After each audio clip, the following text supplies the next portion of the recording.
folks.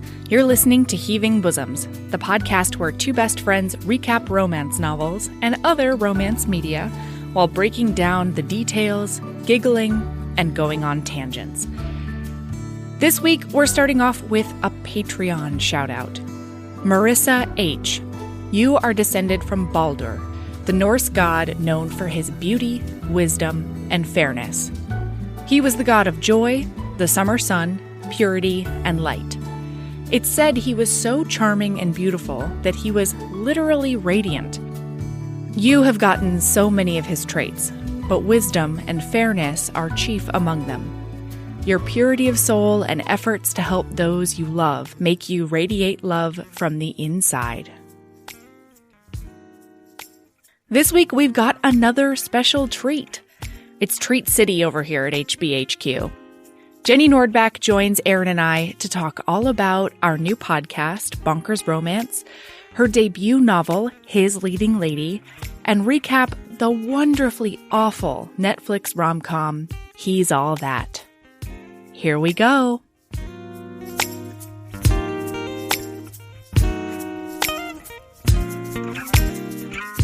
Oh, hey, we're here. Hello. Hello. We're here with an extra friend. It's Jenny Nordbak. Hello. Hello. Extra friend. Extra friend. More friends here with us. We were doing a Facebook Live the other day, Erin, and I made a joke about like how we might be, what is the plural of nemesis? We might be nemesises at this point. Like, It's got to be nemesis, right? Nemesis. You're right. You're right. Yeah, and if I was going to have a nemesis, I would want them to be like a powerful, badass nemesis, and that you would make an excellent nemesis. Erin would be a good one. She would be a formidable Oh, me? nemesis. We're talking about Oh, me? yeah. Yeah, because we were like, I have started a project with Mel, and we were like, no, it's fine. Like, Erin's fine with it, Sarah's fine with it. And then I was like, but what if she wasn't? Well, I have no desire to take you out, Nordbak, and you know that because if I did, you'd already be gone. It'd be gone. Yeah. Yeah. She, like I said, formidable. Formidable. Speaking of, Yeah. you guys want to talk about that? Yeah, I mean, I've kind of just thrown it out there, so now I feel like we have to explain ourselves. Yeah. Jenny and I just did a podcast. We started a podcast. There's a new one. Yeah. It's so much fun. It came out last Thursday. And so there's 2 episodes out already. One is with Sierra Simone. What, Erin? I'm such a fucking dummy that I forgot that we're recording this for the future. And I became like enraged that no one told me. I haven't listened to it. I was like, how dare you release your podcast? And like, I'm a subscriber. Like, why didn't it go into Erin's RSS feeds? Never mind. Like, let's be cool and pretend again. Yes. Future 2 episodes Erin, are it's out. fine. And I can tell you, I listened to them and they were fantastic. They're so good. They were the best I've ever heard of any podcast. Yeah. So the show is called Bonkers Romance, and we recap a Bonkers book with a guest each week. Yeah. And it's been really fun and kind of silly and also awesome. Yeah, it's been really, really fun. We've decided to lean hard into joy. And so we designed a podcast where one or both of us get to read or watch like a wonderfully insane romance media. And then we recap it with a guest and we talk about like why it's bonkers and why it works for us and all the cool stuff. So it's been really fun. And I've learned a lot about not only myself, but also a lot of people I really admire. Because every guest, like, you get a tiny, very special peek into their brains. Yeah. And so it's been really fun. Yeah, like the new episode that's out this week, I got to convince Naima Simone to read an orc romance, which she did not know existed prior to this, and has now gone deep down an orc rabbit hole. Like I was hanging out with some people who are not romance people last night, and they kept asking questions like, is there a romance where like say there's like a mummy that comes back to life, like that like has sex with people? Is that a romance? Or like, is it a romance where like, and they would like come up with these monsters and this kind of like wild stuff where it's like an assassin with a heart of gold. Like, is there anything like that? And it's like, there's everything. Whatever there is, whatever your pot is, there's a lid for it. There is a lid for every pot of romance. So like, as long as there's an HEA, you can find it. Yeah. They couldn't believe it. Somebody's written it. Yeah, it's really fun. And so we're digging deep into all the best nooks and crannies that romance has to offer. Well, I love that two of the earliest guests that we scheduled to record with were Sierra Simone and Katie Robert. Yeah. And we were like texting them to figure out which book they wanted to pick. And within like 5 minutes of each other, they both tried to claim the same spider romance. Like of all the books so the authors in the world. Are picking the books. Mm-hmm. Yeah. So what kind of like range have you gotten? We've gotten everything from like a pretty straightforward historical, but like is legitimately bonkers. It's another Elizabeth Hoyt, Erin. So it's actually her debut. So we've gotten that. We've gotten, all the way to like spider alien. I mean, you already heard purple penis spider alien. Yeah. There's a prison book that happened. Like Prison Planet kind of deal. Yeah. Yeah, it's good stuff. No, not like contemporary prison setting. Oh, although Sophie Jordan has a pretty. I was about to say, is it one of the Sophie Jordan ones? Because it starts with a prison riot. Mm-hmm. Yeah, and she's like a nurse, and he protects her during the prison riot kind of deal. Very taboo stuff. It's fantastic. Oh, I don't remember that much about it, but I think he like beats the shit out of somebody in a bar once he's out of prison, and I was kind of like, that's not a great plan, but. She talked about it at KissCon a little bit, how many years ago that was. And she was talking about wanting to write a series about convicts who were like actually convicts, like actually did the thing, because romance seems to cop out so much with like, but he's innocent, or like, but and it's like no reasons, did the thing, like actual bad boys. So yeah, I read that. It was fantastic. Yeah. I want you guys to do the one where the girl thinks that the guy is her brother in Hawaii. I want to find that, and I want you to do it. Erin, you should come on, obviously. Well, I got to figure out which one it is first. Yeah. I gotta, this is now the book you're talking about, because I have no idea what you're talking about. We got to crowdsource this. Mel and I talked about it on another episode, but I don't know what the title is. Yeah. Sarah McLean told me about it.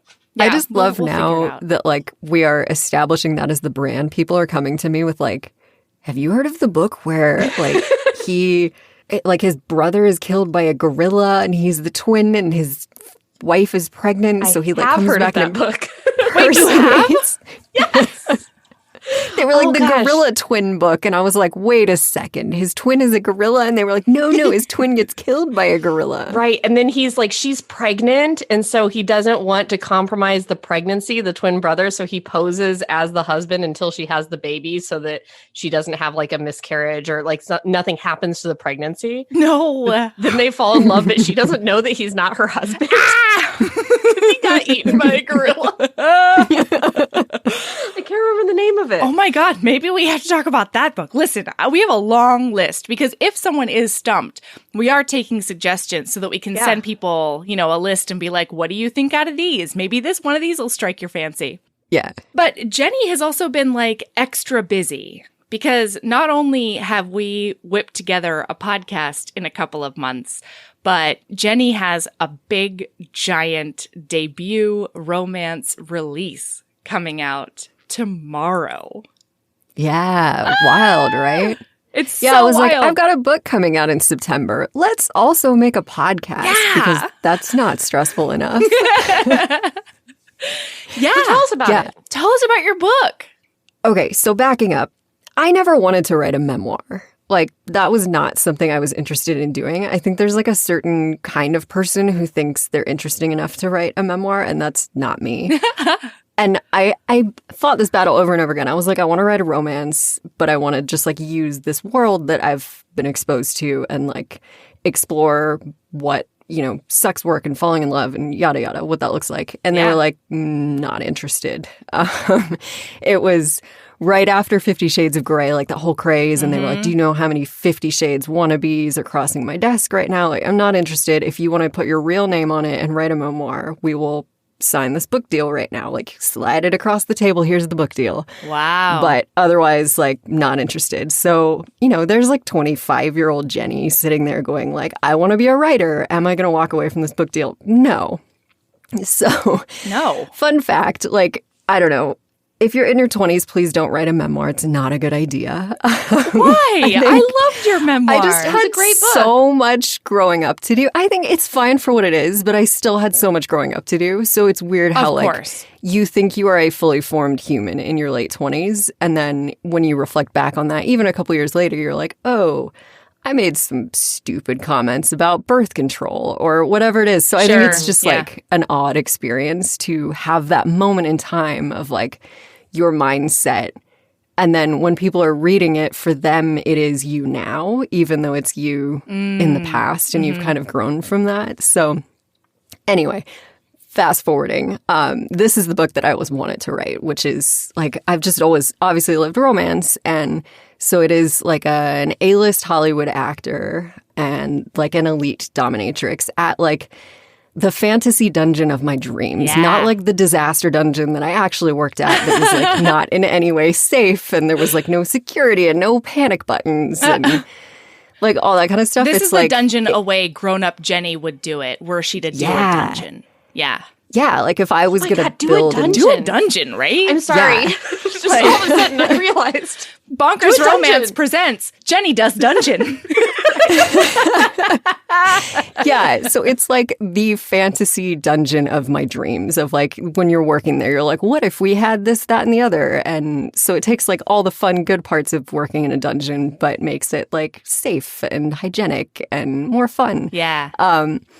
So it's an elite dominatrix and a Hollywood actor, and they end up in a fake relationship together. He has landed this coveted role of Lucas Steele. It's this like kind of Game of Thrones meets 50 Shades of Grey movie that like fans are clamoring for. It's a big deal, but he's like Mr. Goody Two-Shoes, like Chris Evans kind of guy. Like nobody is willing to believe that he can do it. He's struggling to figure out how to play this like dark, morally ambiguous character. So she's going to teach him. They're going to date to pull it off because romance reasons. Good romance reasons. You know, sparks fly.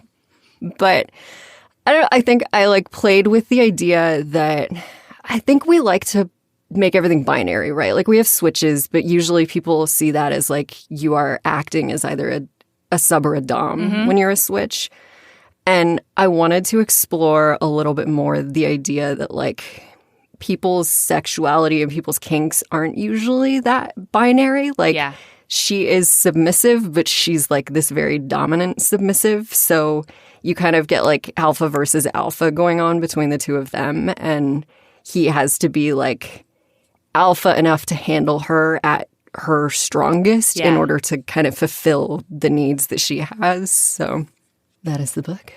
Cool. Yeah, it's can't wait. It's stupid good. It's so good. Like the book is so good. It's called His Leading Lady by Jenny Nordbak. It's number 1 in your Key Club series, right? And like the premises for book 2 and 3 are already like edge of my seat. So I'm very stoked about all of this. And it comes out tomorrow. Tomorrow. Erin did a big wink. I got it.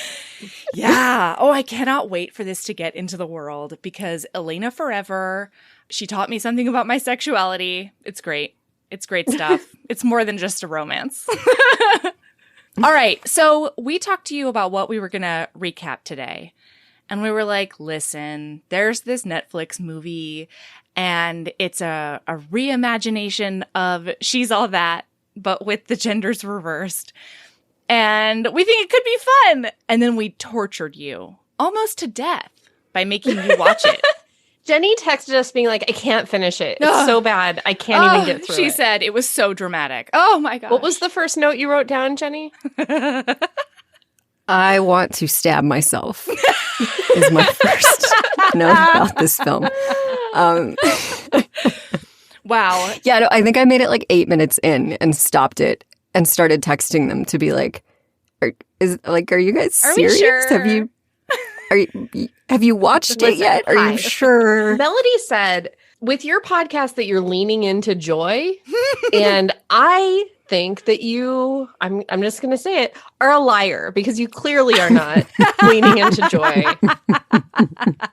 Really, this was joyful for me. This thing was a hot mess, and I loved it.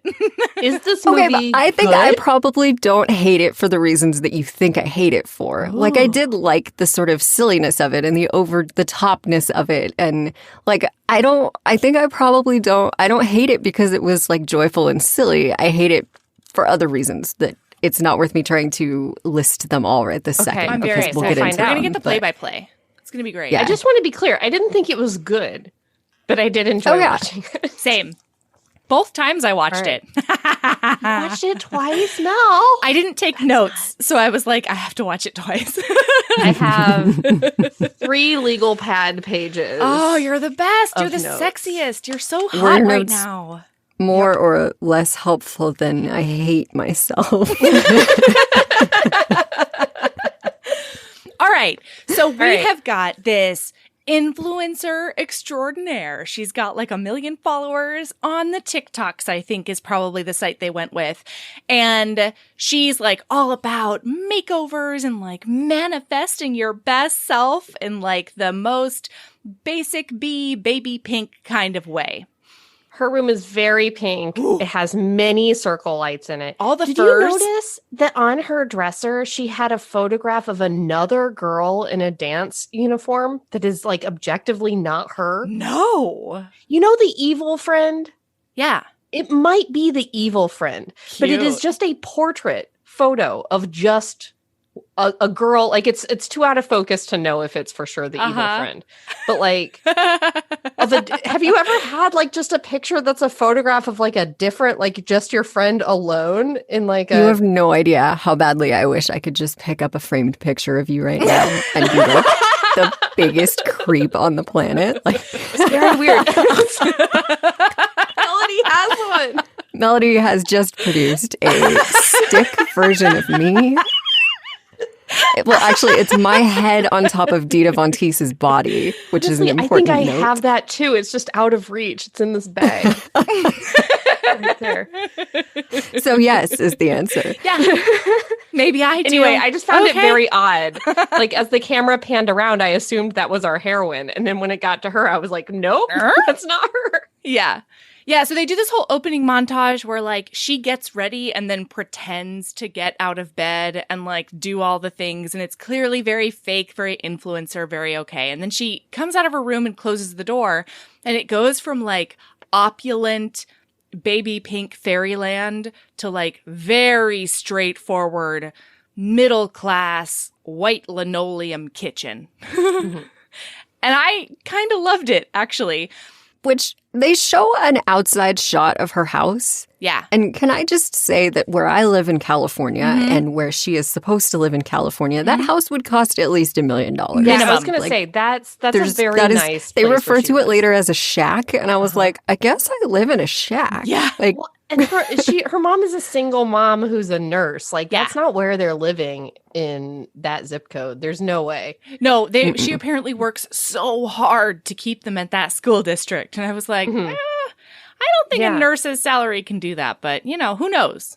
I don't know. Who knows what the divorced dad does for a living? It's true. And what the alimony looks like. What do you have to say, Erin? There's more. Well, she starts selling products immediately in her thing. She's like, I like to wake up with the this product and like put on the this product. And that sets the tone for this being the most product placey movie I've seen in a very long time. Because they hide it by her like selling the products as an influencer. But man, like Pizza Hut, Smart Food, like there are some the lip gloss that's the circle that Miley Cyrus had that time, that stuff. There's a lot of products in this movie. Additionally, on her walls, did you notice that the decorations on her walls are just photographs of shoes? No. Like the framed photos on her walls are just shoes. we've all got our fetishes, Erin. So weird. I love watching movies with you because my brain does not pick up on this stuff. This is great. This is great. You're the one that saw the dress in the Wedding Planner movie. I the did. Angel thing. I did. So you're right. Don't put this on me. I have my moments of absolute brilliance, but you're much more consistent. I feel like before we go any farther, it is important to note that this film is both written and directed by middle-aged white men. Really? Yeah. Like, it's the same writer from the first She's All That movie. Now... Oh, no. I don't know how old he is. I would assume he's at least in his 40s or 50s. And it's directed by the guy who directed Mean Girls. But I think that is one of my issues, just like as a, like framing it that way as we go through it. I'm like, this is how a middle-aged white man thinks. Like, this is what he thinks teenage girls are struggling with. Oh, and like, completely. this is what he thinks the teenage girl experience is. Or like, that they've got like a picture of their friend on their desk, or it's just so completely out of touch where it's like, could you shoes on their wall? Have, like girls like shoes. Yeah. Put it on the wall. Could you have like probably co-written shoes. it with a woman?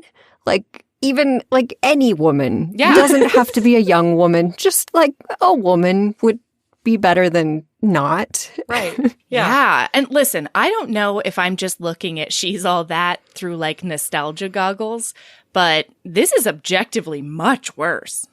Like, he did not hone his craft from then to now. No, is it nostalgia glasses? All right. The same. No, it is worse. I don't know. I don't think it's much worse. All right. Fair enough. I just felt like I think plot the points just came out of follower nowhere. dialogue is kind of painful, not because like that is a very real thing that teenage girls struggle with, but just because I don't think it's like good dialogue. Like, I don't think it's really It's not the how way people that teenage talk. girls struggle with it. Yeah.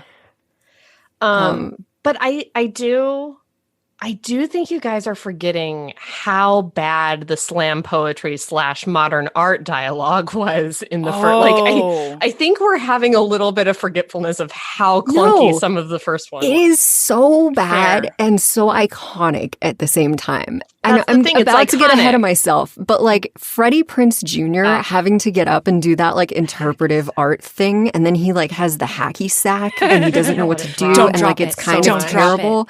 He has so But much he's struggles. like magnetic enough and has the presence enough that he sells it to you. Yeah. It's like Cameron Diaz doing karaoke in My Best Friend's Wedding, where it's like they are just so fucking charismatic that they will sell anything to you.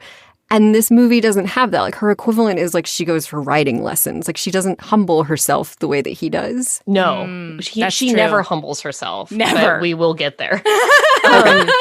Okay, so she runs to a different building that's a fancier... I'm so sorry, Erin. I'm so sorry. We do have to mention that her mom, the nurse, is Rachel Lee Cook. That's all I have to say. But not the same character. No, not the same character. Just same face. I felt was kind of lame. I thought she was going to be that character grown up, and it's just a different, identical Rachel Lee Cook. It's just in a whole different universe. lady. Yeah, like parallel universe Rachel Lee Cook.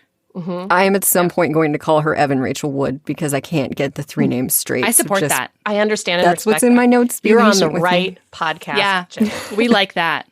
Okay, so she runs to a nicer building that she pretends to live in. For her BFFs to come pick her up. For her best friends to... She can't even tell her best friends where she lives, which is rough. It's a sad. They talk about her boyfriend who is shooting a music video. Yeah. His name is Jordan. And he's what is this single called? Turf War in the 424. It's like a Beverly Hills. I super duper love it. This is the second time I've grabbed a candle to drink from. Yeah, put that far away from you, please. Twice? Yes. I've tried to drink from the candle, and it is not... You have to stop it. That is not the kind of wax play I like to see. Like, no.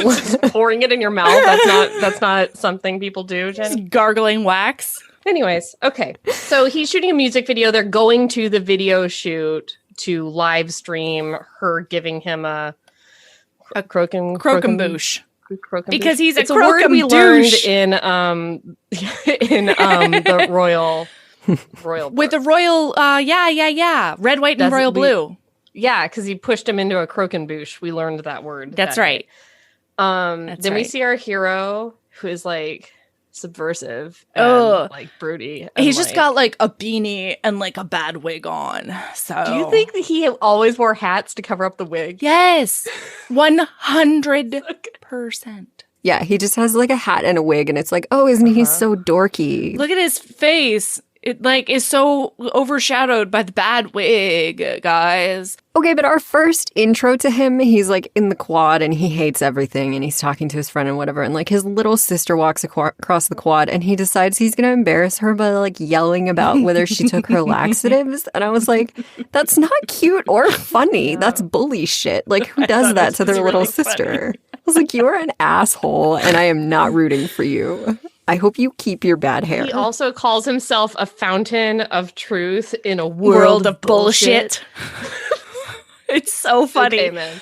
And to be fair, that's actually our second impression of him, Jenny. Okay, because our first impression of him is him batting her phone out of her hand because he doesn't want to listen to that Jordan kid's bad music, which I found. Yeah, remember he turns up his like rock emo stuff. Like, oh yeah, listen to rock music. Yeah. And he really wants to like go traveling, and he's trying to get his best friend Nisha to go to like Europe with him and travel around and like backpack, and maybe we'll start care about money and stuff. He just wants to go to Europe and travel around Western Europe because he doesn't care about money. Yeah, he doesn't care about money because he has money. Okay. Yeah, exactly. Because he's always got it. You know who doesn't care about money? Rich people. Yep. I'm just gonna do roll after roll after roll of expensive film. And then not show anyone. Yeah. And go to Europe. And develop it in a dark room where I don't allow my caregiver to go in. It's a separate room from my bedroom. Yeah, and a dark room that was a 14th birthday present. Go fuck yourself, sir. Okay? I don't care about money. Their mascot is the Earthquakes, and they do go to Cali High. It's so funny to me. The Cali High Earthquakes. And when the guy on the PA is saying that the prom is going to be themed under the sea, and he said that it's ironic, I really thought that he was going to say, because if there's a big earthquake, we'll all be under the sea. We're the earthquakes and we'll be in the sea. But then he said that it would be in the sea instead of under the sea, which is stupid. And I feel like they really missed a good joke there. Well, anyway. That's Matthew Lillard. So he's a national treasure and we will not come for him. But secondly... You didn't come for him. I came for the scriptwriter. It's true. You're Matthew right. Lillard did no wrong in this movie. Oh, Matthew Lillard... He's magnificent in this movie. Talk about magnetic. That was my note. When we get to him later, I was like, it was worth it. Yeah. Really? Truly, though. No, but I do love that his through line is, for the most part, we hear him up top on the top part of the movie just announcing like things that are happening at prom. And one of them is like, I don't know why we're doing this, but it was the committee's decision and I support them. Yep. Now she goes to the trailer with the boyfriend. Okay, so she's got her croquin bush and she's holding it. Well, like they've driven to the valley and they don't go to school in the valley. How the fuck are they going to get back to school? How are they getting back to school on time? Tell us all about Los Angeles. Tell us what I don't even know where they're supposed to be. But it's also like rush hour-ish at any point, trying to get from one place to another. No. We're talking like 2 hours probably to get to like where they're talking about going, and not even like there and back again. So you should be in school, children. I think like where she lives is like Palisades Tower, or where she fakes that she lives. Is that a real thing? Yeah, but everything here is called Palisades and Palisades that. Doesn't There's like matter. 67 Palisades apartments. One of my college apartments was the Palisades. Okay, so she bangs on the trailer. And then he's like doing his music really loud, so she just barges in. His music. It's his song. Yeah, his own music. But like, listen, do I listen to my own podcast? Yes. Yes. Do I enjoy it? Yes. When we make jokes, am I like, God, we're so funny? Yes. Yes. So I can't really come for him on this. Fair enough. I will say I do not have sex to our podcast. What? Oh, right, because he's doing that. I thought you were bringing that up out of nowhere, and I was like, whoa. And I thought you were like, what? Who doesn't? Yeah, same.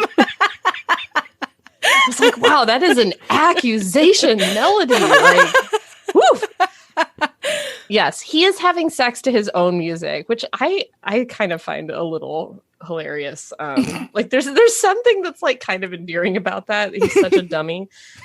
With a woman named Aniston. It's a family name, so Loved it. She thought it was a family name. But they make fun of her for being named Aniston. Yeah. And our heroine is named Paget. Her best friend's name is Q. And the other friend, the mean bad friend, is named like Alden. Yeah. Don't make fun of Aniston. Like, let's not throw stones when we live in glass houses, you know? But whatever. So she walks into this trailer and she's like, surprise! I made you all the gluten-free croquembouche. Well, they're live streaming this. Oh, yeah. Yes. And they're also live streaming it. The best friend, Alden, is holding the phone live streaming this for all of her followers. Oh, hey, HBs. I don't know if you've heard, but we have a Patreon. For as little as $5 a month, you get over 150 bonus episodes, most of which include Erin, videos of regular episodes, author hangouts, and so much more. Do you want to hear Erin and I recap every single episode of Crash Landing on You? What about a little film called Psycho Stripper? Do you want more recaps of ridiculous Thanksgiving and other holiday books and movies? And how do you feel about Naima Simone and I recapping amazing reality TV? All of that and more is on the Patreon. There's so much content at your fingertips as soon as you sign up. Seriously, hours and hours. Anyway, it's patreon.com/Heaving Bosoms Podcast if you want to check it out. And of course, that link is in the show notes. Keep being a badass. And so she finds him in flagrante delicto with Aniston, and she's like, we're over, how dare you, I've done everything for you, like, bah, bah, bah. And she's throwing croquembouche at them. And he, hilariously, is using Aniston as a human shield. It's pretty great. She says, I made them for you with almond flour so you wouldn't fart on your stupid video shoot, which is fantastic. She calls him a croquembouche. Yeah. And Alden does not stop filming. And so she's sobbing. What's up? Oh, I was going to say, I wrote here, not that I'm like, I can be super proud that I like called it in a movie like this, but I was like, that friend fucking hates her because she never stopped recording. Yeah. But again, like figuring out the ending of He's All That shouldn't really go on my scoreboard. Are you sure that you're not going to put that on like your private detective resume later on? No, I don't think I will. Oh, okay. You know, well, listen, I mean, we'll just table it for later, put it on a draft. All right, okay. So this lady, like, does not stop filming. She's, like, her mascara is all smeared, and she's got a snot bubble coming out of her nose, and I found it to be so relatable in that moment. It was so nice. Like, I would have followed her immediately. Yeah, the next morning she finds out that she's, like, losing all of her followers because everybody is hashtag Team Aniston because she was, like, such a mess and she had a snot bubble and everyone's calling her Snot Bubble Girl. And then Kourtney Kardashian calls her to tell her that she's no longer sponsoring her. Boy, is there a Kourtney Kardashian cameo in here. Multiple. Yeah, can I just tell you, I didn't know who she was until way later in the movie. I did not recognize a Kourtney Kardashian because I just don't recognize a Kardashian. A weird flex, Melody. It's not a flex. I'm telling you, I'm bewildered about it. I'm suddenly really obsessed with her because she seems to be in this very happy, healthy relationship with Travis Barker. Okay. And they're just like living their best lives. He like finally got on a plane again for the first time in many years after the plane crash that he was in so that he could like go on vacation with her. And I have a confession they just seem to make. In this, like, I don't know who a Travis Barker is. I don't know either. Okay. Guys, I might just need to leave now. No. He's the drummer from Blink-182. Oh! I was thinking athlete. Tattoos. I was going athlete. I was like, what basketball player is a Travis Barker? Yeah, no, he's got all the tattoos and yeah, they're like age appropriate for each other, which does not always happen. Like they're both in their early 40s. They both have kids. They just seem to, for like the tabloid side of things that I'm seeing, they seem to be in this like very healthy relationship. That's lovely. And I haven't really followed the Kardashians, but it just makes me happy. Yeah, she's like moving into acting from reality TV. And that is a hard door to walk through. She had a big role in this feature film. Yeah. So anyway, she's not gonna sponsor her anymore. And Paget is like, my life is over. I can't do anything anymore. But then she finally musters and gets her shit together and goes back to school. And as she's talking to her two friends, one is the very sweet friend named like Quinlan or something. And then the other one is a sneaky mean friend called Alden. And Alden's like, wow, you really, I don't know how you're going to get over this. Like, I don't know what we're going to do. And she's like, I know what I'll do. I made Jordan. Like, when I found him, he was nothing. He had bad hair, and he still has bad hair, for the record. He does, yeah. But great pants. Good pants. Yeah. Very excited about those pants. You know what? I'm going to say it. I am a 34-year-old lady who's going to say it. Nope. He's got an okay butt. Oh, I didn't notice his butt. There was that one scene where they were talking about how Jordan has always tortured whatever his name is.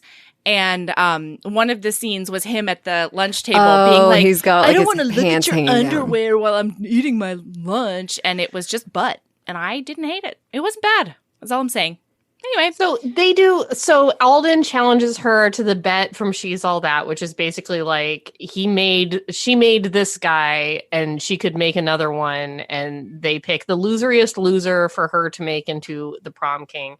And that is Cameron. There we go. Then they do a montage. So then they clip to him and talking to, I think, Nisha, his friend, who's got the best hair. Oh, God. Can we just take a moment? We have to take several moments for Nisha's hair. She's got such good hair. It's incredible. I guess that's just the end. But like, it's got like a purple stripe, but it's like just the perfect purple. There's like a blue in there too. Like, I don't know if she changes it from day to day or whatever, but man, she's got this beautiful black hair and she's got and there's so much of it. It's so long. And then she's got just the perfect blue and purple streaks in it. And it's always in this bun that's on the top of her head. And the bun is like its own island. And then there's also like these tendrils that come down. Listen, Nisha's hair game is everything I aspire to. Very good. So I think he's talking to Nisha and like the boyfriend, the ex-boyfriend with the butt comes and like throws a milkshake in the trash and like hits him with it. And then is like, hit you with a milkshake. Sorry, loser.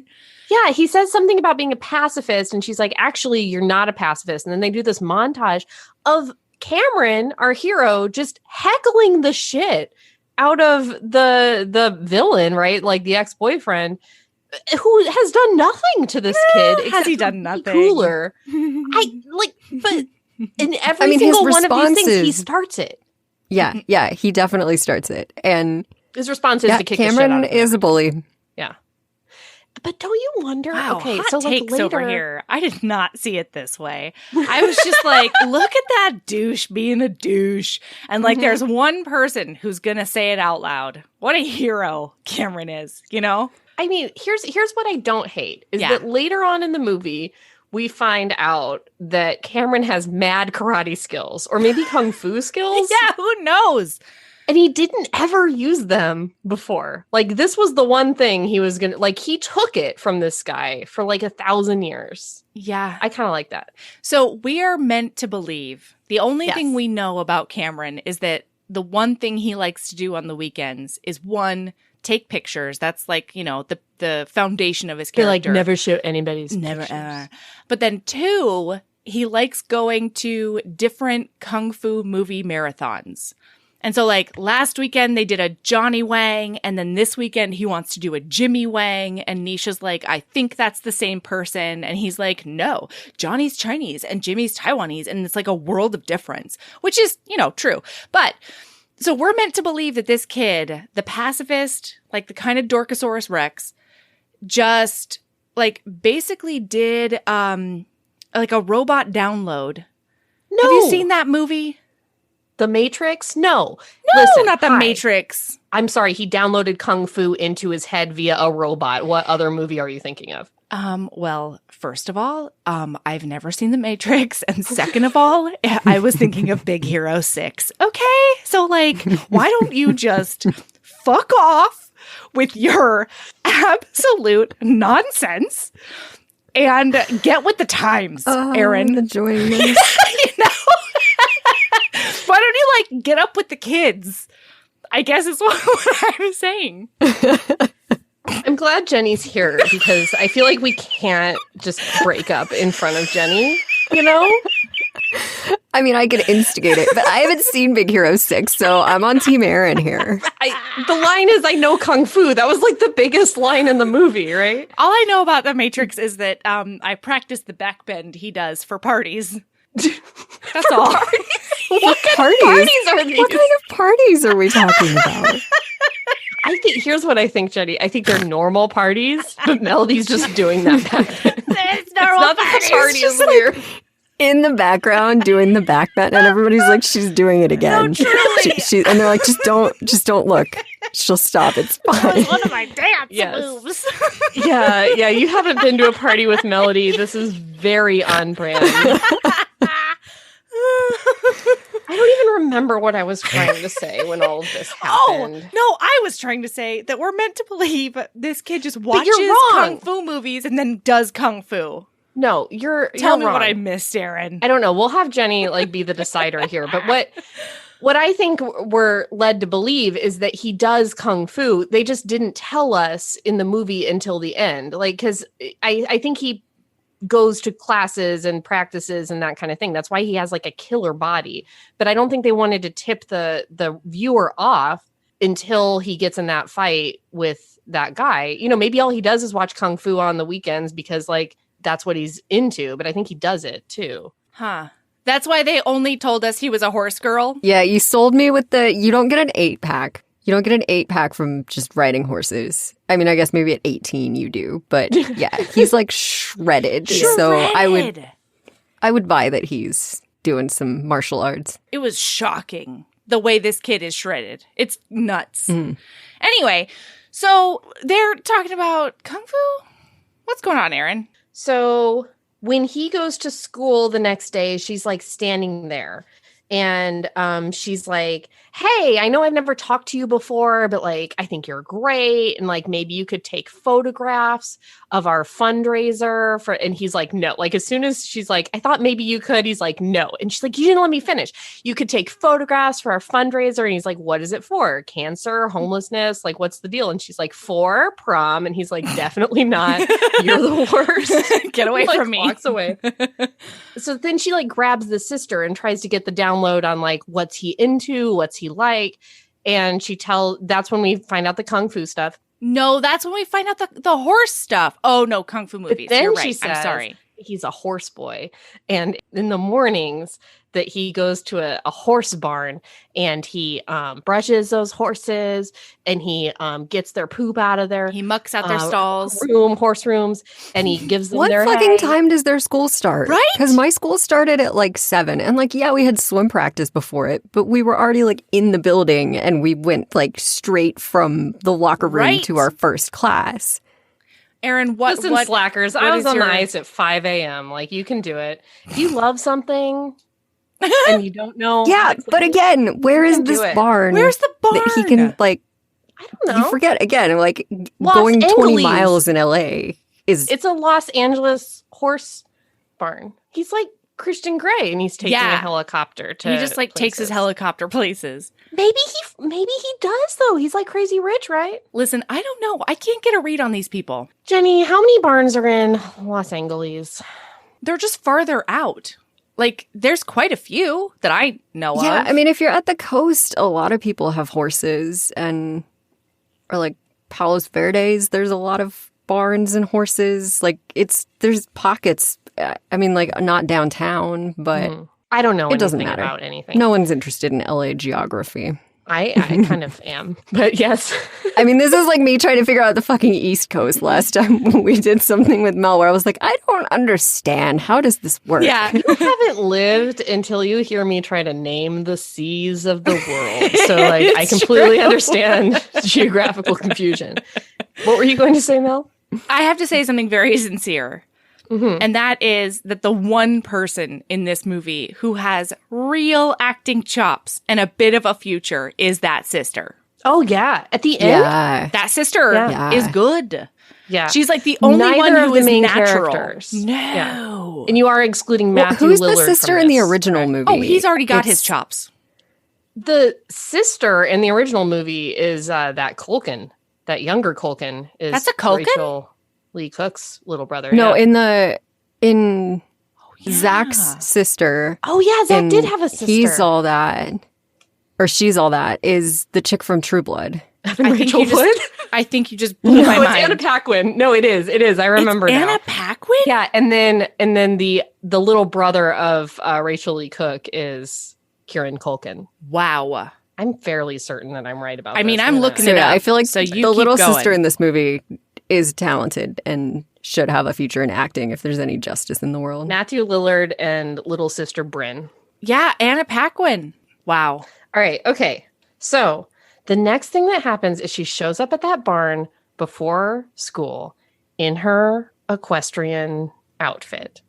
And I'm so angry about this. I'm so angry. Hey. About this. Oh, I'm sorry, Jenny. We have to jacket take several seats now because we are in the presence of a bona fide horse girl. Go fuck so yourself. Just back up and just let her go. No. You know what? It's one thing if there's a theme party, okay? But if you're going on a casual fucking ride in the morning, don't you come at me in like English equestrian wear. She doesn't know. She could wear fucking jeans and it would be more appropriate than the stupid jacket she had on with her stupid fucking pigtails and her goddamn boots that she's never worn around all. Who's the one who's supposed to hate this movie? Listen.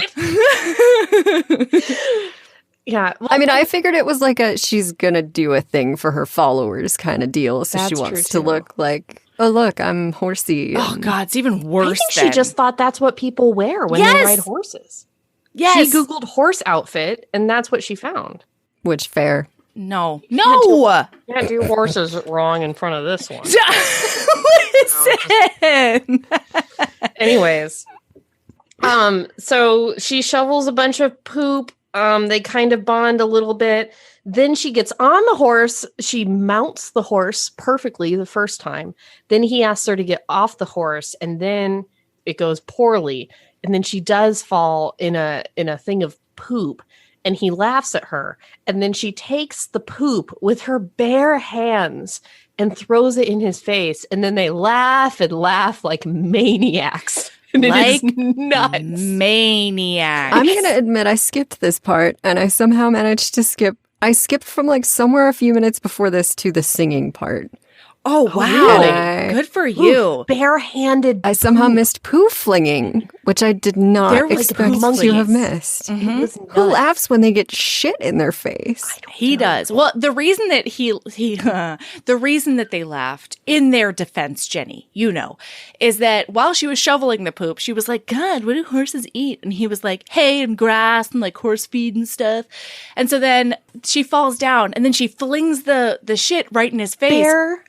Barehanded. And the reason that he laughs, so he laughs at first, and then she throws it in his face, and he gets a little bit weird about it. And then she's like, what? It's just like grass and stuff, like trying to do a callback to what he said earlier. And then they laugh like absolute loons. Like maniacs. Like they have an evil plan to take care of the world, to dominate the world. Thrown back.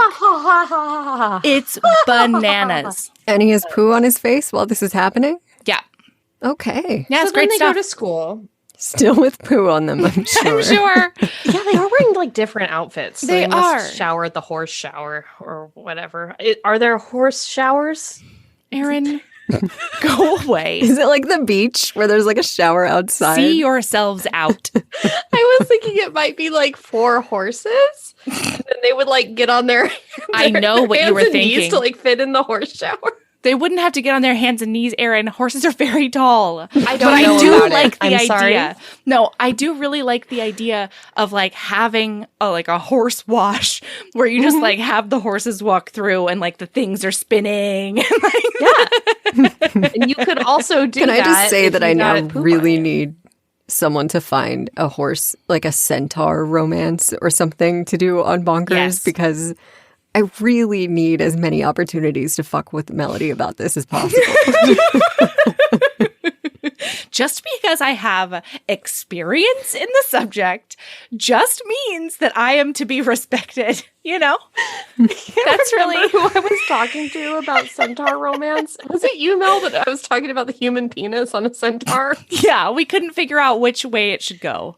We wanted not that conversation, but okay. There was like this whole thing on Amazon that you can't put a centaur romance on Amazon because it's like a bestiality it's thing. bestiality. It's got the consciousness of a man. Mm-hmm. And so I was talking about if we could put like a centaur romance on Amazon, but just really in every sex scene, make sure emphasize that it's a human penis, like in all caps. And then he took his human penis. Yeah. Sorry. It probably had to be there. It was just. I'm notorious.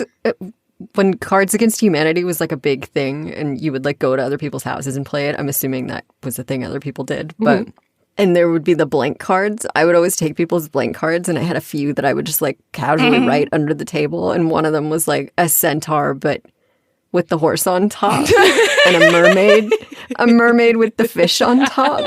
So it's like human legs and just a fish head.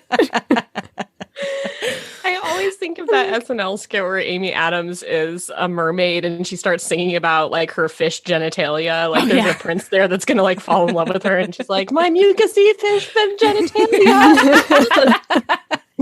Anyways. Okay. So then they go to school. And then she does the weirdest thing with he and Nisha where she's like, oh, thank you so much for showing me how to ride. My butt hurts so bad or something. Like she's making it into this weird sexual innuendo. Yes. She says, thank you for this morning. My butt is so sore. I can barely walk. It got so messy, but it was so good. And he says, I gave her a riding lesson. And Nisha's like, yeah, it sounds like it. Yeah. Then she tells them about a karaoke party she wants them to go to. And then, hilariously, because he has a flip phone that's duct taped together, she says, should I SMS you the location? Which I thought was a solid joke. Yeah, it's good stuff. So then they show up to this karaoke party, which she didn't tell them is a karaoke pool party. Sponsored by Pizza Hut. Yeah. And KFC. Yeah, because at the end, Nisha asked to take the KFC to go. Uh-huh. She's like, we're going to leave. Can I take a bucket of chicken to go? Gotta go. Yeah. So then she is like, oh, what's your like go-to karaoke song? And they're like, and so she goes up there and she starts slaying Teenage Dream. For real. Before she gets up there, we do find out that she's going to college in New York and she's paying for it with all her sponsorships, but now she can't because she lost her sponsorship with Kim Kardashian, Kourtney Kardashian, that Kardashian. Yeah. And he says that he doesn't believe in college. He believes it exists, but doesn't believe he should go. He just wants to tool around Europe with no money for the rest of his life, which is something that rich boys say. Yeah. Yeah, that's somebody with a lot of privilege. Yeah. So she starts slaying Teenage Dream, and then wait, sorry, one more thing. Yeah. Tell me. Quinn and Quindolin and Arden. Alden. They get up and sing, and they're like super out of tune and terrible. They're also singing "The Boy Is Mine" by Brandy and Monica, which was one of my favorite albums in middle school. So then she gets up, and it's like a perfectly audio-tuned studio version of Teenage Dream. And she's got dance moves. And the dance moves, when she moves her arms fast, the green screen can't take it. Her arms completely slice off. She is sometimes a torso during her dance. Oh my God, I didn't notice that. Yeah. Mm-hmm. The arm disappears completely because she's moving too fast in front of the green screen. Incredible. It's the best. Incredible. Anyway, Jordan comes with Aniston and she gets like really distracted and she can't sing anymore. So then Cameron, I almost said Cameroon because of that stupid thing that happens later. Cameron like immediately jumps up and is like doing it with her. And then they finish the song as a duet. And it is actually a big swoon and I will not hear anything else. No, I loved it. I can't dispute it because this is about the point that I fast forwarded to. So. Would you like to comment on whether or not this is a big swoon and a great hero move? Jenny? Yeah, I mean, you're off the hook because when I fast forwarded, I picked up at the can I take a bucket of chicken home? So okay, so you didn't even see this. I have no comments. That's why you didn't like the movie. I could see that people were singing, and I was like, oh no, it's not stopping there. Continuing on. That's one of the reasons why this hero didn't get endeared to you, because you missed the part where he got up on stage and sang Teenage Dream with her. He saves her every word. And was pretty good at singing. He was good at singing. He was fine at it. So then they drive her home. Oh, I wanted to say the Jordan was also wearing a hashtag Team Aniston shirt. No. Which is like the worst. That's so rude. Yeah. Ugh. Anyway, they drive her home, and as they're driving her home, they try to make jokes, and then they do this really forced laughter stuff that is, I think, just the hallmark of the whole movie. Like, it's, I think, fake the only laughter. thing. Yeah. It's the only thing I'm going to remember from the movie, because every single person, other than the sister, is really bad at fake laughing. Anyway, at the end, she puts a purse or something in his truck pocket so that she can come back later. And adorably, Nisha gets out and threatens her to death if she fucks with her friend. Yeah. I will bury you. And our heroine is just standing there in her, like, sweating in her monochromatic loungewear. She's like, just being like, I won't. Anyway, this is my fake building. I'll walk to my real house now. Yeah. And then when she gets back in, Nisha's like, I really like her. So the video of him singing Teenage Dream reached 2.4 million people on TikTok. She comes over to get the wallet and finds out that their dad lives in Sweden. Yeah. And sends them one batch of presents every year. But they're sort of in not forced stasis. What's that term when you're like, when you never grow? Arrested Development. Arrested Development, yeah. They're in Arrested Development in his mind at like 8 years old. So a lot of it's like Barbie and Lego and stuff. Yeah. It's sad. Grandma is who they live with. She's watching a Blue Bloods marathon. She loves Tom Selleck. She is a prize. Okay. Oh, and then he's like, oh, is there anything else that you needed from me? And she's like, actually, yeah, I was wondering if you could give me a writing lesson like right now. Yeah. And he's very like, okay. I think I just came in my pants because you want me to be a horse girl in front of you. Oh, I'm sorry, Melody. That wouldn't work on you. If some guy was like, would you give me a writing lesson right now? No, High school Melody. I'm saying it's a perfectly normal reaction. Oh, okay. Got it. I'm just saying it's what happened. Okay. All right. Okay. But then afterwards they go to Union Station. Which I didn't know that Los Angeles had a Union Station. Yeah. So that's good to know. It's beautiful. I thought they had no public transport whatsoever. No, we do. I mean, there's a lot of buses in LA, but there are also trains, particularly if you're trying to go like downtown or around Hollywood or whatever. There's like a metro that goes underground. Cool. That I went through a phase of taking quite a bit in college. And then, we have a Union Station. But it's like not kosher to walk around and take pictures of people so without we do their find out he's a consent in monster. Union Station. Yeah.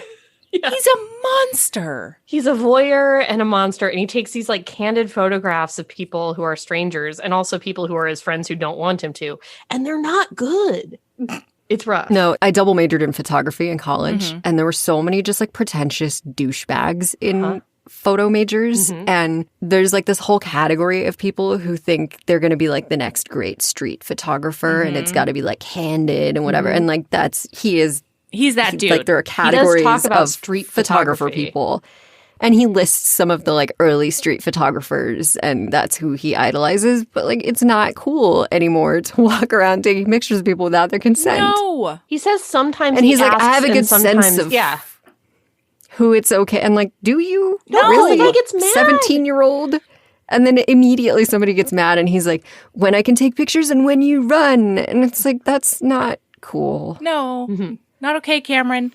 Anyway, so then they get a Nutella latte and they sit down and they have a real talk. Did you guys drink coffee in high school? Yes. I did not drink coffee, but I still don't drink. Hey, HBs. I started an Etsy store. Did you know? Right now, it's full of all the St. Vincent items you need because St. Vincent is thoughtful and cozy all year round. We've got a book sleeve to keep your books, planners, e-readers, or really anything else safe when you're on the go. The inside is fuzzy, and they feel so incredibly lush in your hands. I went round and round with the manufacturers to make sure I had just the right thickness.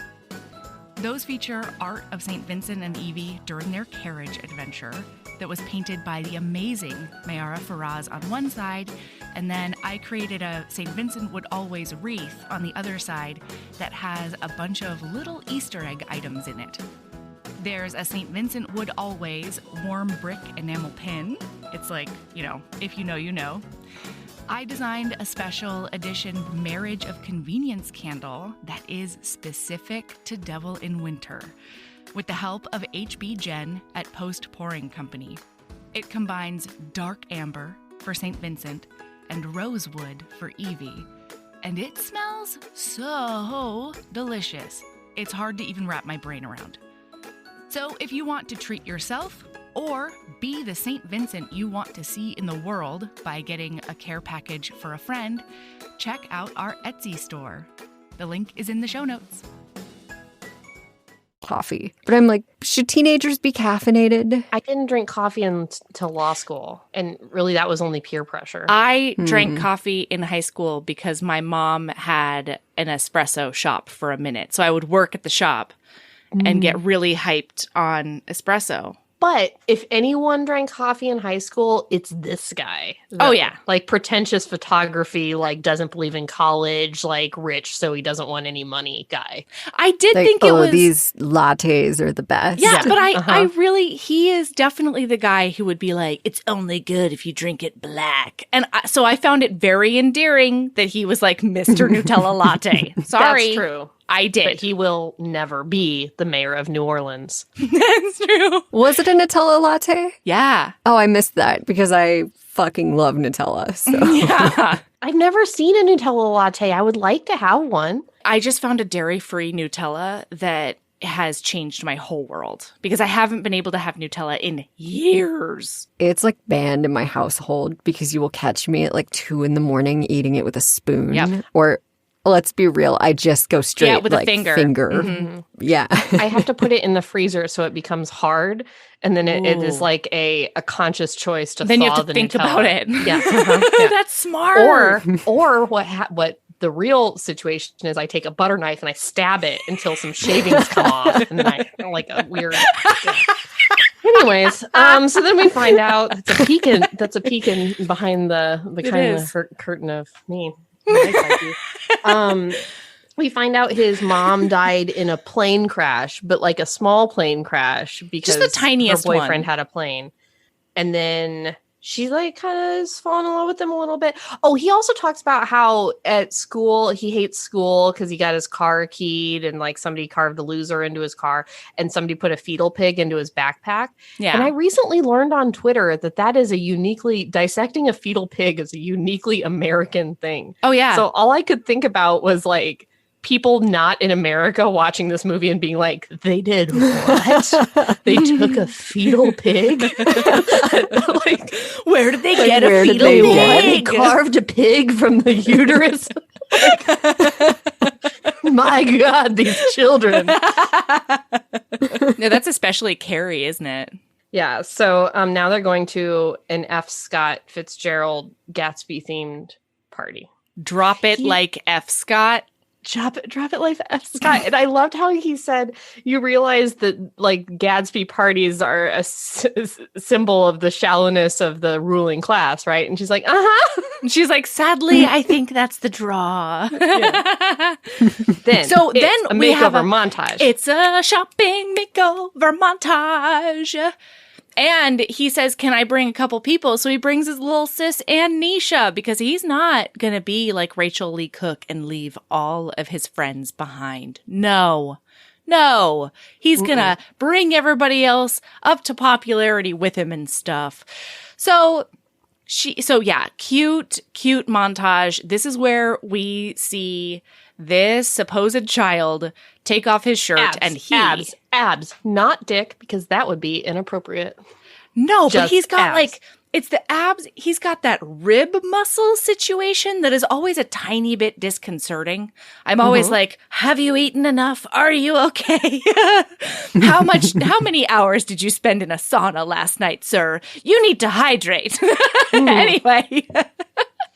Did you guys notice that the sister is wearing a fuzzy bucket hat? No. Like a fuzzy, remember those? Missed that. That is a throwback. Yeah. Because Nisha's always wearing overalls with the one strap. Smurfer down. And I kind of thought that was a callback maybe to the first movie because that's what Lainey's always wearing in the first movie. Yeah. The bucket hat has no explanation except for that's coming back.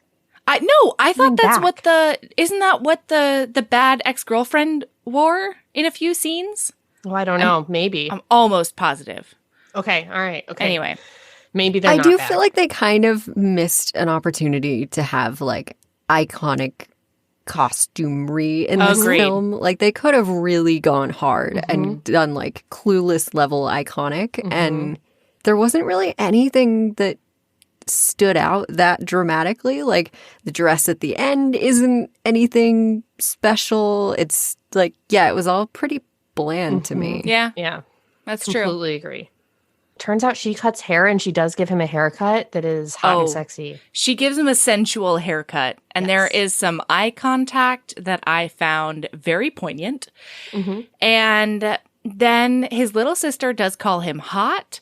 And she can't make words at him because he's so hot. The end. It's a charming. And like high school Jenny would have thought he was super hot. Totally. Oh, yeah. Grown adult Jenny thinks he's a child, but...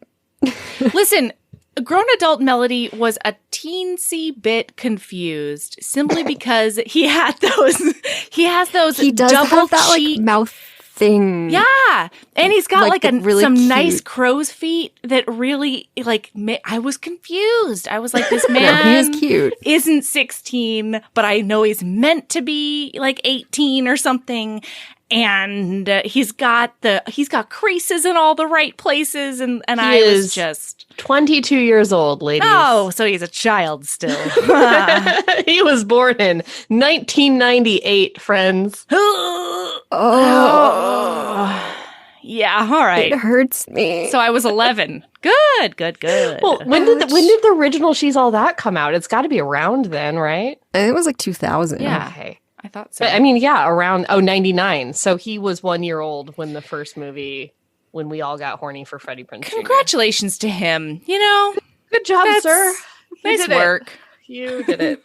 Good job with your mouth wrinkles. Although I will say, I'm glad they're casting younger people, like people who are 22 years old in teen comedies instead of people who are 30. Like, even though it's confusing for me to watch, I would rather that, you know? No, agreed. Yeah, I loved at the kissing booth. She was like, I don't know, 21, 19, or like she was right there. Yeah. Anyway, okay, so now we are at this goddamn 1920s F. Scott Fitzgerald party. So much to say. So they're walking in. Women are oogling him. By women, I do mean fellow children. Yes. And she goes, "You're hot now. Get used to it." And I was like, he was hot always. You can't give your due to make it. Like, she was already falling in love with him. Like, she can't say he's hot now. She needs to say he's hot. You're hot. Get over it. Right? I thought that was kind of insulting. Yeah, that line struck me wrong too. Yeah. Anyway. Which again, it's like a middle-aged man writing this, imagining what a teenage girl would say. You're right. And every time a line like that was jarring to me, I was like, no, bro, this is not what we want. Yeah. But I love an unrealistic high school party in a high school movie. And I loved this. That's one of the hallmarks of She's All That. Yes. That insane birthday party. Uh-huh. Yeah. Holy shit. These children are doing the Charleston. I was floored. They're all like doing Gatsby dances at each other. Oh, it's fantastic. There's mocktails, which I did like that there wasn't drinking at this party. It didn't seem like, which was kind of cool. Yeah, I think they probably had to stay away from that. I don't know, but they had like pop rocks in them, which is horrifying. Yeah. But it played as horrifying. Yeah, it did. Yeah. And we see the ex-boyfriend and he's like really sad because Aniston broke up with him. And then he gets really upset that no one was recording him being sad about Aniston breaking up with him because his vulnerability is what his followers love about him. Mm-hmm. And then he can't recreate it. Nisha, yeah, because it's not real. Then we get Nisha and Q. Uh-huh. They start bonding. They're in a different Gatsby's costumes that's not Glitter Times. Mm-hmm. And includes a hat and a different kind of outfit. There's like a bow on it and stuff. They're a different Gatsby character, and I don't know enough about literature. They're not Daisy. They're the other one. We don't care. I didn't like Gatsby the first time. I'm not rereading it. Just sounds smart. Nope. Not doing it. Then we get Jordan, the ex-boyfriend, hitting on the little sister. Yeah. Who's 15? And they go to a second location. Yeah. Then we get the little photo booth. The photo booth where he calls her beautiful. Pictures. He says she's beautiful. They didn't get the pictures. Aren't they supposed to get the pictures? And isn't she like, shouldn't she like keep... Photography was such a part of their thing. If it's anything like the photo booths that happen at most of the kid parties that I know of now, they digitally go into an album. Oh. Terrifying. And so, funny story, I had a friend whose office party did this, and they they got the printouts, but they didn't know that it was also going into like a digital album that everybody would have access to after the fact. So 2 coworkers who were secretly dating went in there kissing. No. And then after the fact, when everybody was going through and scrolling through the pictures, they were like, wait a second. Secret's out. I went to a wedding long ago where something like that happened. Was it yours? Mel, did you have a photo booth? I did have a photo booth, yeah. Did anyone's dick show up? No. Okay. I don't remember whose wedding it was, but I went to a wedding and there was a photo booth and they like some guys thought it'd be funny to like take pictures of their dicks in the photo booth and they didn't know that it was going into like a wedding album. It was going to be like made into like a special album. No. So there was like a page and I don't know what wedding this was. There was like a page in someone's wedding album that was just these guys being like dicks because they thought it would be funny. Oh my God. Men are immortalized the worst. Yeah. In an album. Yeah. Which, is pretty funny. But Why like for those coworkers, it sounds like it was a big disaster. Okay. So now, as they're supposed to be singing happy birthday, the little sister comes like careening out of the house, being like, get away from me, you asshole. And it turns out Jordan tried to do an assault on her. And so Cameron is like, how the fuck dare you? Stop. She hit him with a pool ball, though. Yeah. Yeah. She whacked him with a pool cue. And I love that she said she bonked him with it. Yeah. It was real cute. Because she's a little. So then Jordan's like, you want to go, man? You want to go? And Cameron's like, what are you talking about? He takes off his shirt and Cameron's like, why are you removing your shirt? Like, I don't understand why you need to take off your shirt to fight. I just love it. I loved it. So then they do fight, but they don't really fight because Cameron does a hot and sexy evade and then like use his moves against him kind of situation. And boy, it's great. He does a kick him in the face. Before they start fighting though, like the bad boy is doing like a amp up on like doing a what do you call this? When you like a chest bump? Chest. Like they're doing posturing. And like he doesn't flinch, he's just standing there because he thinks he's so ridiculous.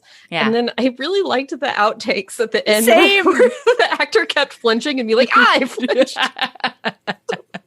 I missed that. It's I will need to go back. You were so done with it. You were like, boom. And I will start at the prom scene so that I can see Matthew Lillard again. Perfect. Smart. But I just really liked that kid being like, I flinched. Anyway. So then afterwards, Jordan's really pissed off that he got beat. And so he also says, God, I want another take, man. Stop cheering. Because everybody's cheering for Cameron. Everyone's live streaming it. And he's like, stop.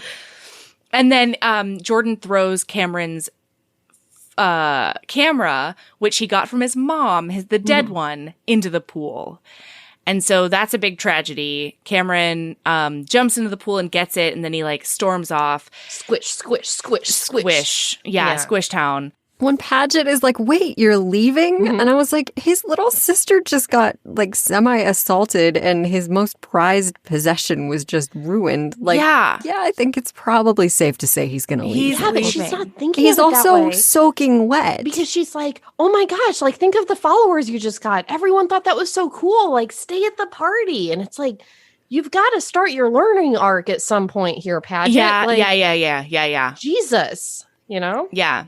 So he yells at her, kind of, and he's just like, what the fuck are you, like, nah, and then he leaves because it's a big frustrate. He's like, why are you suddenly talking to me? Why are you talking about how this played for your followers? Like, what is this? Why am I here? Like, I liked it. Well, and this was one of the things that didn't work for me about this movie, is that I feel like it was an opportunity to actually say something or acknowledge something about the fact that teenagers today struggle with, like, literally everything is live streamed or recorded or put on Instagram or whatever. And they end up in these situations where like people are fighting and they should be doing something about it, or someone's being sexually assaulted and they should do something about it. And instead they're like live streaming and turning into a mob. And it's this really like unhealthy obsession. And instead they play it off as though it's just like a Padgett being inauthentic thing versus like a really deep-rooted societal issue. And I know we don't have to discuss deep-rooted societal issues in kind of silly rom-coms,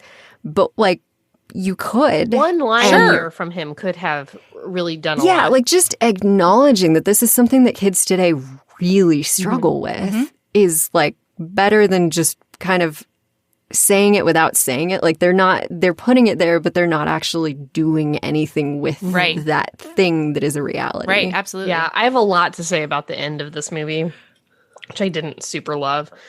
But I think it's not even just kids though. Like it's everyone. Like I feel like people our age also struggle with it. And like if he had one line extra, like they didn't need to make a huge point of it, but just like one more thing. Yeah, I agree. Anyway, Alden comes up and is like, your +3 freak show ruined my birthday. Yeah. And like, you're starting to fall for our little project. And she's like, no, I'm not. Anyway, okay. You know who I related to is her parents coming out of the cake. Not now, Mom and Dad. Being like, not now. Yeah. I was like, fuck, this is going to be Zelda. And I'm just going to be an embarrassment. Yes. That's inevitable, and I'm sorry. I didn't mean to say yes that emphatically. I'm sorry. Oh, no, we're enjoying the shit out of it. Chris and I will, like, look at each other and deliberately do something embarrassing, or he'll make some kind of dad joke, and our 5-year-old will roll his eyes, and we'll be like, no one told us how fun this was going to be. Yeah, it starts really early, too. The other day, I don't even remember what I did, but I was like, oh, man, bud, like, I bet you could do blah, blah, blah. And he was like, oh, Mom. I was like, jeez. So good. Oh, also, Alden hooked up with Jordan, the ex-boyfriend, at the thing. Oh, yeah. So now we're at school the next day. Cameron is nominated for prom king, but apparently they spelled his name wrong, so they're calling him Cameroon Queller. Also, Sebastian Wu is suddenly a character and wants to read them a poem. This was very strange, and I didn't like that they kind of made fun of him, and then he disappeared, and then he comes back at the prom. Like, there was no point to this character except for, like, I don't know, like, the whole point of the movie is, like, losers aren't losers. Like, you know, like, everybody, you know, it's like, why did they make so there this? was he had just sold a company. There was it was a 3-beat, because at the very beginning, he was the second one of their choices for her to, like, oh, I missed that makeover. I was like, where did this guy come from? Yeah. Okay. So he was one of the first people, and he was like showing off a science experiment or something like that to a bunch of people. Okay. And he apparently like just sold an app to a big company or something. But then like he saw the girls looking at him, and then he lit his lab coat on fire. And it's like this weird, I was sort of uncomfortable with his character the whole time, because I felt like they were not only like leaning into stereotypes about Asian people and Asian men in particular, about like him being a, you know, like anti-sexual, basically. Yeah, nerdy. And this is also like the only overweight person in the movie. Yeah. And we have to make him a punchline. It's so weird to me that Cameron's like, what a loser after he like reads his poem and goes. Like he makes this kind of like eye roll face. Like, what the fuck was that guy? And it's like, you were the loser like 2 weeks ago. Like, where's your arc, boy? Anyway, whatever. Yeah, it was really weird. Yeah, I didn't love it. So, Alden, the villain. Yeah. She comes down with the stairs. Jordan, the ex, and they are running against her for prom queen and king. And she's like, you suck, and we know you're poor. And I've been the villain the whole time, and I didn't push stop on that recording because I hate you. Like on it's purpose. This whole like heel turn, which is nuts. And then Q, her friend, hugs her and says that she's smooching Nisha now because they got together at the party. And also that Q didn't know anything about Alden's master plan. No, and she's like Q's super nice. not into it. And she's very team Paget. Yes. The Alden thing is another one where I was like, this is not how villainous teenage girls work. No. Like, this is what men think that teenage villainous girls are. But in real life, the sort of bullying and the, I don't know, like the meanness and the things that you do to each other that hurt are like more subtle and often more driven by like insecurity, and it's less overt. Like you can't, in their eyes, they're like doing the right thing. And well, the thing is, you never get this villain monologue. First of all, I thought it was true to the format we're in, which is like 90s teen comedy, because this is how women act in those, but probably because they're written by middle-aged men, right? Right. But I feel like the things she did to her are things that women do to each other or teen girls do to each other. That's true. You never get this like mean villain speech. You get this like, come I don't out know about what you're talking about. Like she would not click stop on the live stream to like make the world know she's like a mess. And she would hook up with her boyfriend and like she would do these things, but she would gaslight her about it. Yeah. That's the thing. It's like you don't get like a villain speech of like, ha ha ha, all the things I've done to you, you know? Right. Like self-aware of the fact that you're villainous. Yeah, because she thinks she's the heroine, of course. Like she thinks she's vindicated because like Paget looked at her weird one time. When it hits differently when it's a woman. Mm-hmm. Like in the original, it's Paul Walker. Mm-hmm. And like he's just charming enough to kind of pull off this fine line between like you're a dick, but also you've always lived in the shadow of your best friend. So you're kind of trying to come out of that. You're just not doing it very well. And, you know, like maybe you're a bad guy, but it's Paul Walker. So he's a charming motherfucker. Yeah. And I think it just hits differently when you're making a teenage girl the villain. Yeah. But well, I wanted to say, I was going to talk about this at the end. The movie that shares the most DNA with this movie is not She's All That. It is Drive Me Crazy, starring Melissa Joan Hart and Adrian Grenier. Yeah. And in that movie, the villain, it's She's All That was followed by Drive Me Crazy, which is a gender reversed She's All That. Like this has been done before.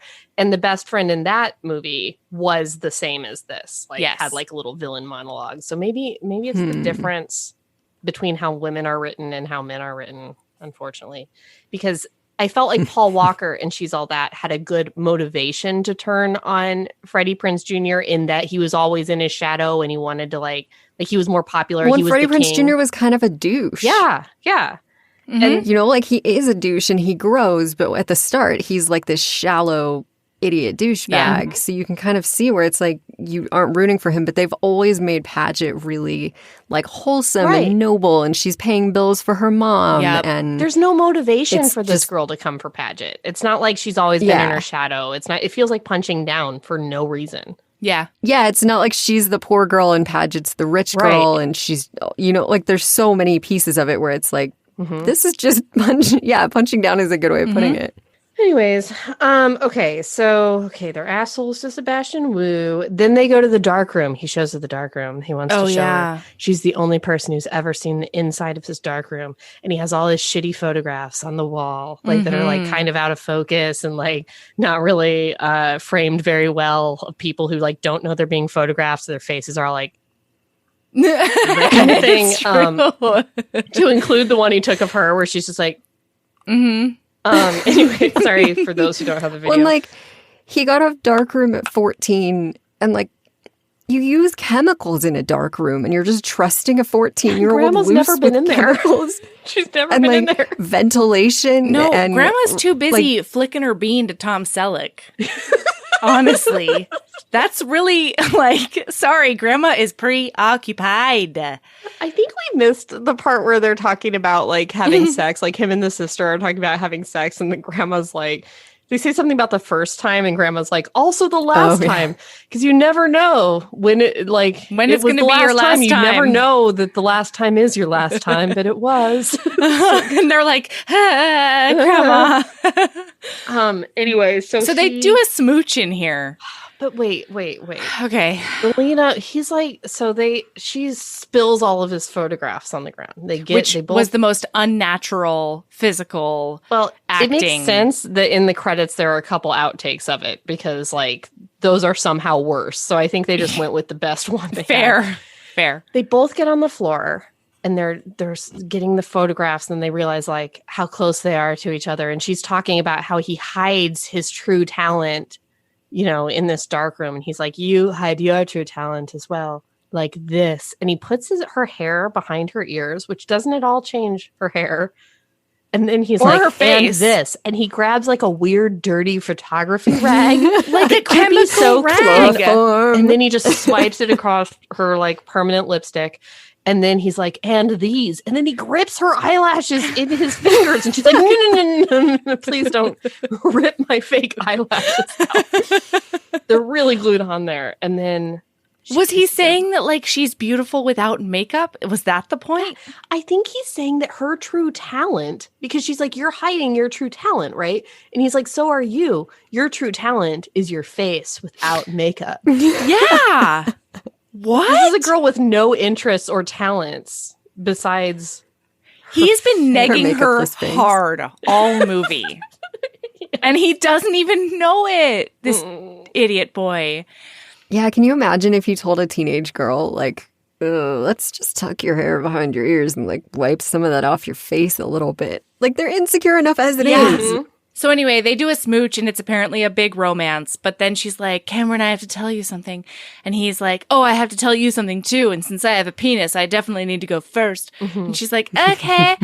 And then he says, like I've never brought anybody in here, and I brought you in here because I trust you or something. And she's like, I'm crumbling into a little puddle on the floor. I have to go. I have somewhere to be. Oh, goodbye. I can't talk to you anymore. She's not trustworthy. She's not trustworthy because she's keeping big secrets from him and stuff. So then the next day is the car wash. Yes. And this is, he has a conversation with his little sister where he's Sponsored by Smart Food. Sponsored by Smart Food, you're right. Yeah. And this is where we get, like, the grandma being like, and you never know when your last time is going to be your last. But the little sister during this conversation tells him that he has to do a full promposal. And he's like, what the hell is that? Which I found to be hilarious from, like, the nerdy observer. Yeah. You know what a promposal is, you asshole. You've just been making fun of them for the past just too 3 cool years. For it. Yeah. Well, I don't know. Is LA, like, these are regional, though? Pretty sure LA's a promposal place. Okay. All right. Okay. Oh, yeah. Yeah. If anywhere is a promposal place, it's LA. Okay. But yeah, seriously. So, but before, oh no, this is after. So, okay. So they go to the car wash, which she asked him to photograph, and he still did not, even after they fell in love, which I really enjoyed. And he shows up looking. Why are car washes the fundraiser where you put teenage girls in bikinis and get them wet and they wash your cars, and it's a bunch of, like, dudes in the community that come? Like, there's not another fundraiser we could do. This hadn't ever struck me as weird. There are many other fundraisers. There are. We used to do this when I was a teenager, and I didn't think anything of it. But now I'm looking at it through, like, old lady mom lens, and I'm like, what the fuck? Like, there's not something else they could be doing for money? Or, like, you could just give them money so that they're not in their bikinis washing your car. I remember doing car washes for fundraisers when I was a teenager, but they were, like, for the band, and we would wear, like, not bikinis. Yeah, I never wore a bikini.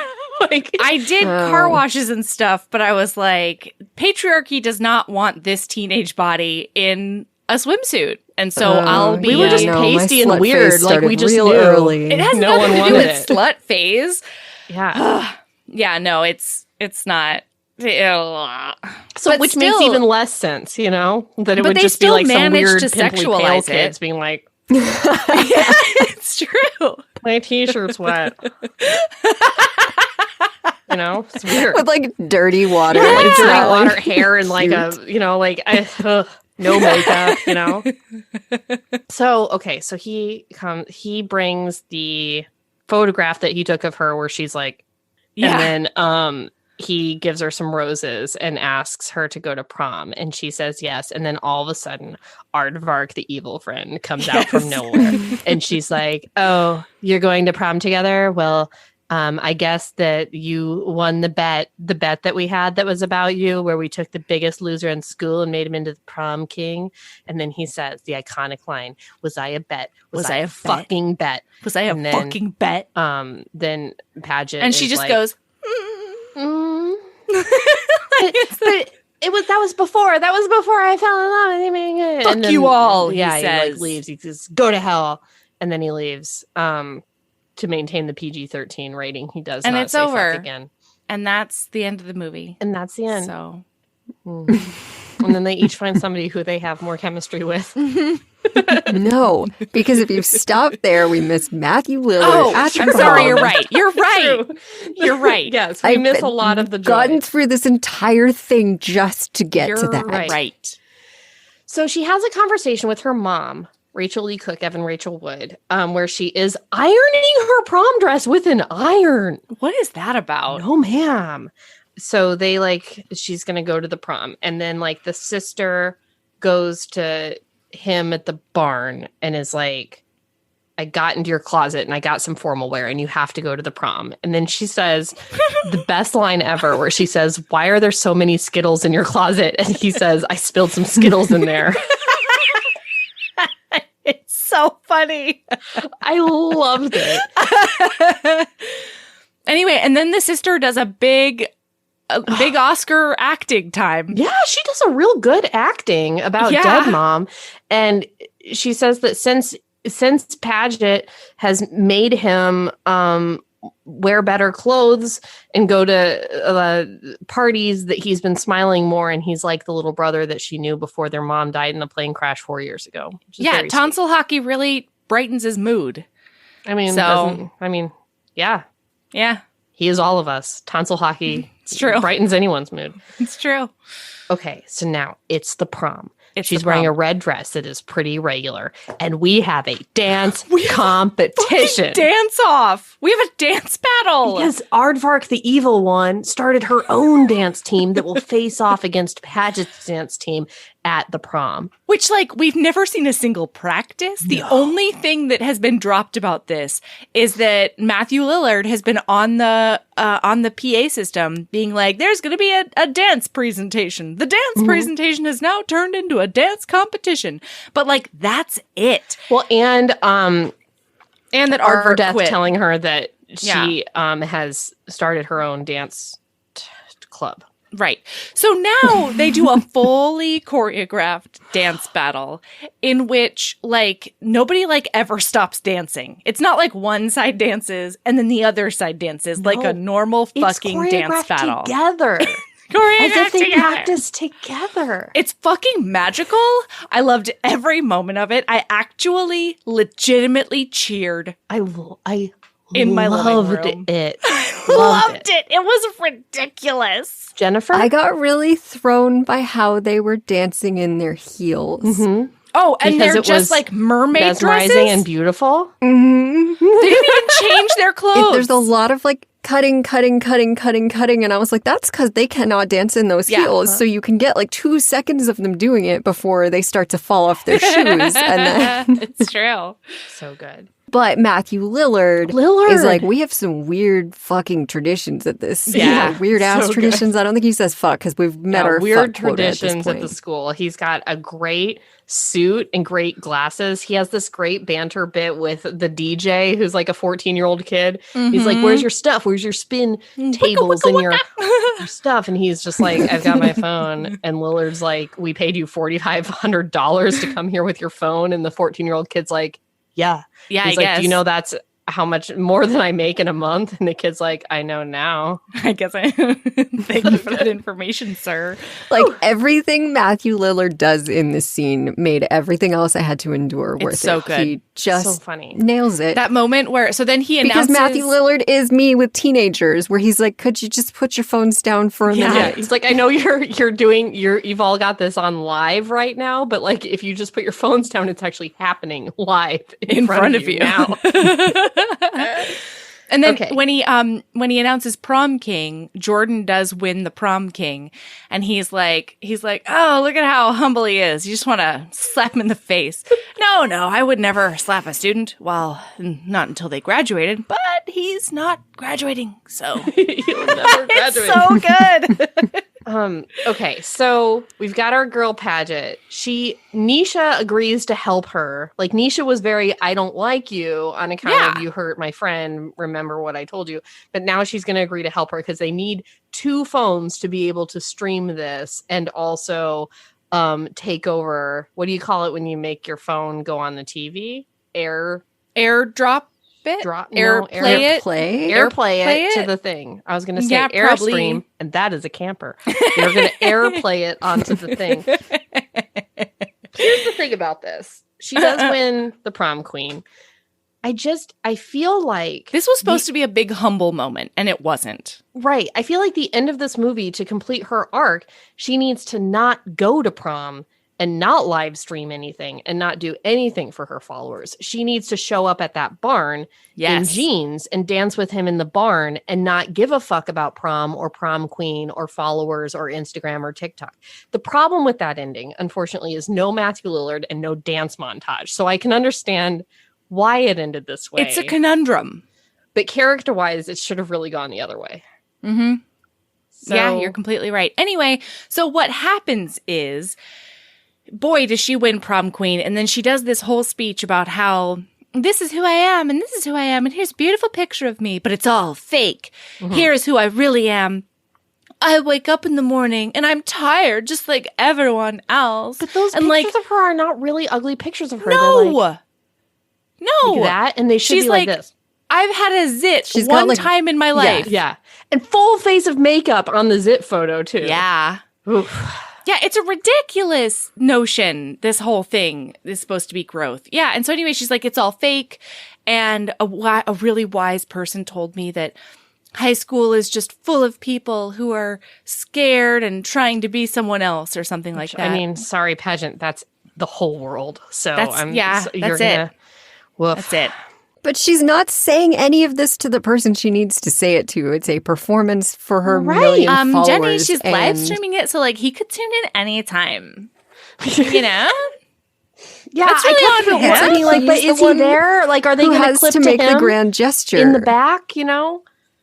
Anyway, she looks Yeah. for him, but he's apparently not there. And so she's like, I just wish I hadn't had to lose him to learn all of this. And then she gives the crown back. And then like the alt girl who's been dropped one time is the second runner up. Before that, But she's not. Matthew Lillard lets her know that she was 4th place. Oh, yeah. before that, Aardvark comes up and is like, well, I got 2nd place. I'm the prom queen now. And he's like, oh, no, you lost hard. You're in 4th place. And she's like, well, I want to recount. And he's like, no, you lost by like a lot, actually.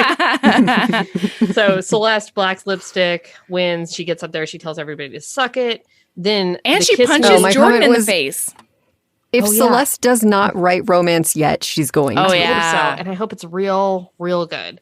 Mm-hmm. Then the remix of Kiss Me starts playing, Mm-hmm. which is such a confusing, weird song. Like What I just no, I won't talk about it. It's fine. It's just such a weird song though. Like at the very least, it's about two women. Yeah, like wear your flowered hat. Like beneath I don't want any of my boyfriends to wear a flowery hat to anywhere. I'm gonna have to go listen to this now because it's never struck me as odd. But the lyrics are fucking nuts. It's at the very least definitely has to be about two women, which is great. But like that's not the love story that it keeps being used for. Yeah. Anyway, whatever. So anyway, she goes to leave. Meanwhile, we do get a shot. Evan Rachel Cook Lee is like, oh, I'm here, so I'm gonna go dance. And like, oh, why do I know this song? And like she bebops away. I wanted her to go up on the stage with Lillard. Why did she not dance with Matthew Lillard? Do you think that they weren't really in the same place? What? I wondered if they were scheduled, like filming wise, they weren't ever there at the same time. That's the only excuse that I can. It could be, because otherwise that was just an absolute waste. They show her seeing him busting a move on the stage, and then he sees her, and then nothing happens. They just kind of are like acknowledge that each other you're is right. cute. It is cut in such a way that you're never actually we never see seeing them in together. the same shot. Wow, conspiracy corner with Erin. Thank you. Nice work. Yep. Anyway, and then I also really liked that Jordan's two lackeys end up like hard grinding with Celeste. And that was really cute. One of them was like rubbing her cue ball head. Oh, it was good shit. Anyway, so then she goes outside, out into the outdoors of the school, because she's going to go home. You guys, she's so tired. She's done what she came here to do, and like her followers got their content. And so it's just time for her to go to bed and eat some smart pop food. But he goes riding up on a horse. He took a horse trailer and drove it from Horse Barn, wherever that is, to ride just across the lawn at the high school toward her, and then immediately get off the horse. It's not like he rode it from the barn, because he said, I couldn't ride my horse on the 405, and then you see the trailer. And he doesn't ride from the direction of the trailer. No! Like, he had to go on a walkabout. Stashed that horse somewhere. In order to, like, come out of the mist or something weird. He was sitting on his horse watching her live stream, being like, okay, she's going to come outside soon. Gallop. And then he watched her walk halfway across the quad, and then he's like, now. Now, Gilly. Gilly. But why is the guy who was wronged making the grand gesture? Yes. She does fucking nothing except this like performative weird slideshow of pictures of her. It's so weird. Anyway, and he's like, don't worry, I had help to like get Gilly here. And he points to his 15-year-old sister. How did she help, sir? Like, what was her pivotal role in making sure you got here with the horse? Helping with the trailer horse stuff. Well, because she came there with the formal wares. I know, but bitch sent her there. None of this would have happened had Paget not called sister to send her to brother to then get him there. So that's her grand gesture is like be my errand bring girl. This guy to me. Guys, but that dance montage was so... It was so good. Okay, but compare that dance montage to She's All That. Which one is better? I don't know. What? Wait, wasn't this one more involved? I thought the dance montage in She's All That was just the three girls. Am I remembering that incorrectly? I thought it was all the girls. I thought everyone had a choreo. I thought the girls were on one side and the boys were on the other side, and they danced at each other. They were, and there was like a back and forth, I think. Oh, like, yeah. The girls did the moves, then the guys took their turn. You're right. No, this one was better. Okay. It was. I'm going to have to go find the other one on YouTube. I mean, there were boys in this one, but there were boys just on the other dance team. No, there were a couple of boys on this one. There was one team. The other team had like all boys and two girls, and then Paget's team had all girls and two boys. I'm not gonna lie, the other team, the bad girls team, was the better dance troupe. Wait, it was recently formed. I have a very important alert thing to talk about that I meant to talk about before. When was Nisha on the fucking dance team? Why was Nisha dancing? Nisha is dancing? not. She was. I missed Roll that. the fucking tape back. I think maybe there was a girl that looked like Nisha on the dance team. I don't think so. I mean, I'm going to defer to the person who watched it twice versus the person who got wow, it to Jenny. make tea I understand, quite a few Jenny, times. but I'm not. really wise. No. That sounds like you're like a really smart person. Wow. So I won't defer to you. I don't know. I wish you all the success with your friendly podcast. Ours is an antagonistic, mean podcast. We fight here. That's the end, though, right? Like we they choose joy. they smooch do. and then they're done. Yeah. Oh no. And then she abandons college to go with his plan for life. I didn't realize that. She abandons college? Yeah. Her mother. Can you imagine being a single nurse paying for $1 million home? Oh, Jenny. It's fine. Jenny has decided she's done. Sorry, Jenny's light went out for audio listeners. But anyway, it was quite dramatic. Changed her whole life and worked so hard so this girl can have an opportunity to go to a... Oh, I'm sorry. Is that Nisha? Oh my God. Pretty sure that's fucking Nisha. It's not. It is. It's Quinn and fucking Nisha. I don't think that it is. You're just being obtuse now. It's just that her hair is down. She's right. When was Nisha on the dance team, I ask you? The answer is at the end. The answer is When they're doing the competition. I mean, she was doing it at the same time Cameron was doing martial arts. Right? This makes no sense. Okay, anyway. All right. So this is, so she goes on her European walkabout with him instead of going to college. They get Does Nisha tattoos. still get to go, do you think? No, Nisha's Replaced? with Quinn. Yeah, I Quinlan. guess. Q. So they do the bet. If she lost the bet, she had to get a tattoo of the word loser on her arm. So or, they get whoever matching lost the bet. tattoos. So they get matching loser tattoos. Even though she did. Oh, no, she didn't win the bet because he wasn't prom king. Right. And then there's a really cute outtakes and dance scene for the credits. Mm-hmm. They all dance. Everybody does a little dance situation. And that's it. Yeah, the end. She's given up college to go to Europe with I don't care about money guy. Yeah. Mm-hmm. She After still everything her has- mother has done for her, she no longer But cares she's about making money. her TikTok money, so it's Well, fine. and she's still doing the TikTok influencer thing. She just has like less makeovers on it.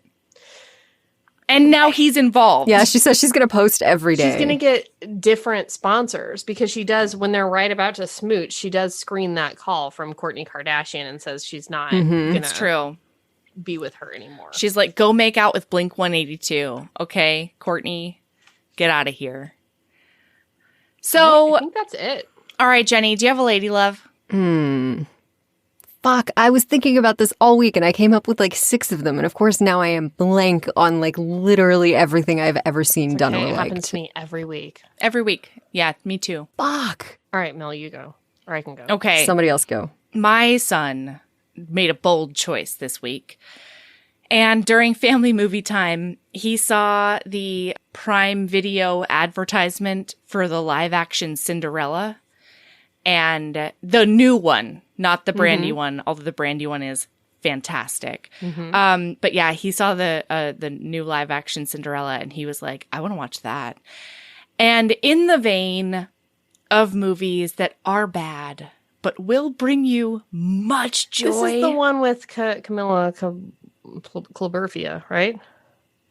Those Like are the a new lot one of with the guy words. from Pose is the fairy godmother. Yeah. The new The new, one. Yeah, because Oh, there was like a new-ish one that was made by Disney in the same way that they made Beauty and the Beast. Okay, and I Aladdin thought and that's stuff. initially what I you just were want to talking be about. clear. Yeah. There's like a new one, like a this week new one, Yes. or I'm sorry, Yeah. 3 weeks ago. Yeah, Idina Menzel is in it. Yeah, Billy Porter. that's what I was thinking of. Yeah. Billy Porter is so good.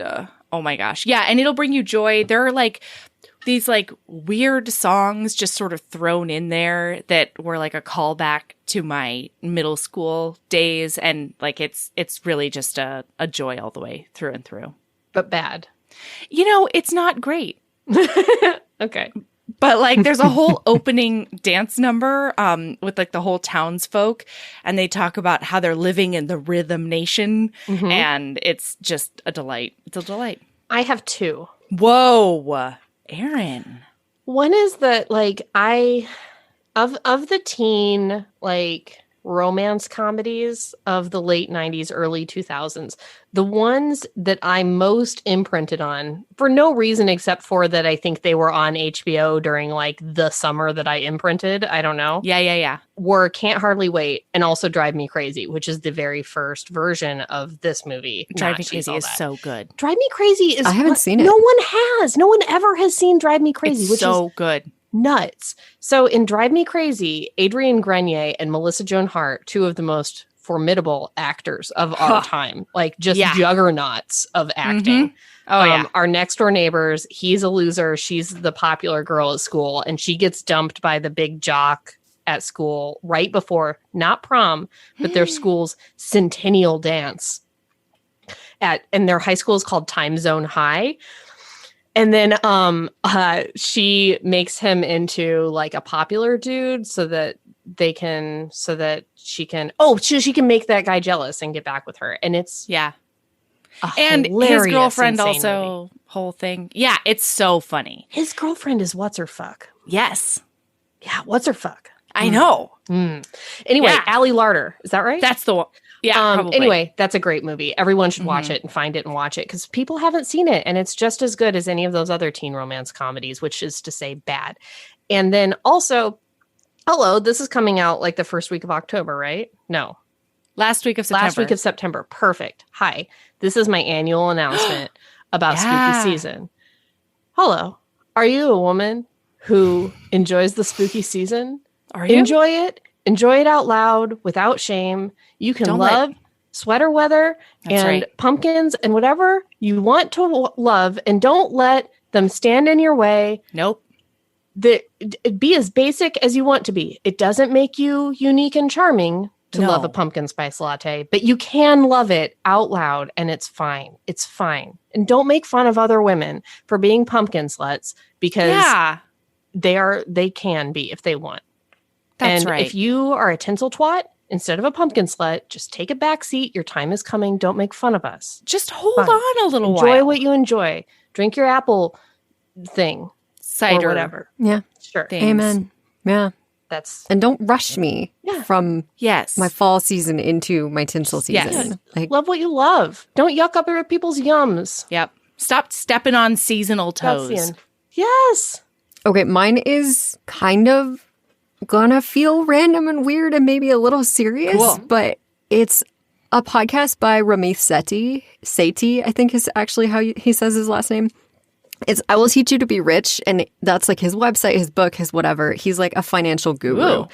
But his podcast is couples who come in and talk about money stuff.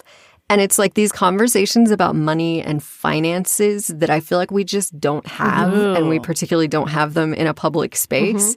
So they're using like real numbers, real financial situations. And so it's like couples kind of airing their dirty laundry of like being shitty to each other. But also like, I don't know, one of the first episodes, it's like the wife has started a business and the husband is just like doing cryptocurrency and keeps like not showing up for business stuff and like belittling her and saying that like he's kind of a thinker and she's just like an in the box kind of person. And like he's not having it. He rips him a new one. And I don't know. I just find it really interesting to see couples having this conversation in a public space that like a lot of couples don't ever have those conversations about finances. And I think they're really important. They say it's the leading cause of divorce. And I have a friend who's a financial planner. She's whatever the kind is that doesn't invest your money, just like helps you. Like she doesn't invest your money, but she tells you how to and like helps you with your budget and stuff. And she said that like half her job is marriage counseling because these couples don't talk about it before they come to her. And then when they come to her to actually talk about their budget, it becomes like, well, you're wasting our money on this. Well, you're wasting your money on that. And she feels like a glorified marriage counselor. Whereas if like these couples just talked about it, they wouldn't really actually need a professional budgeteer.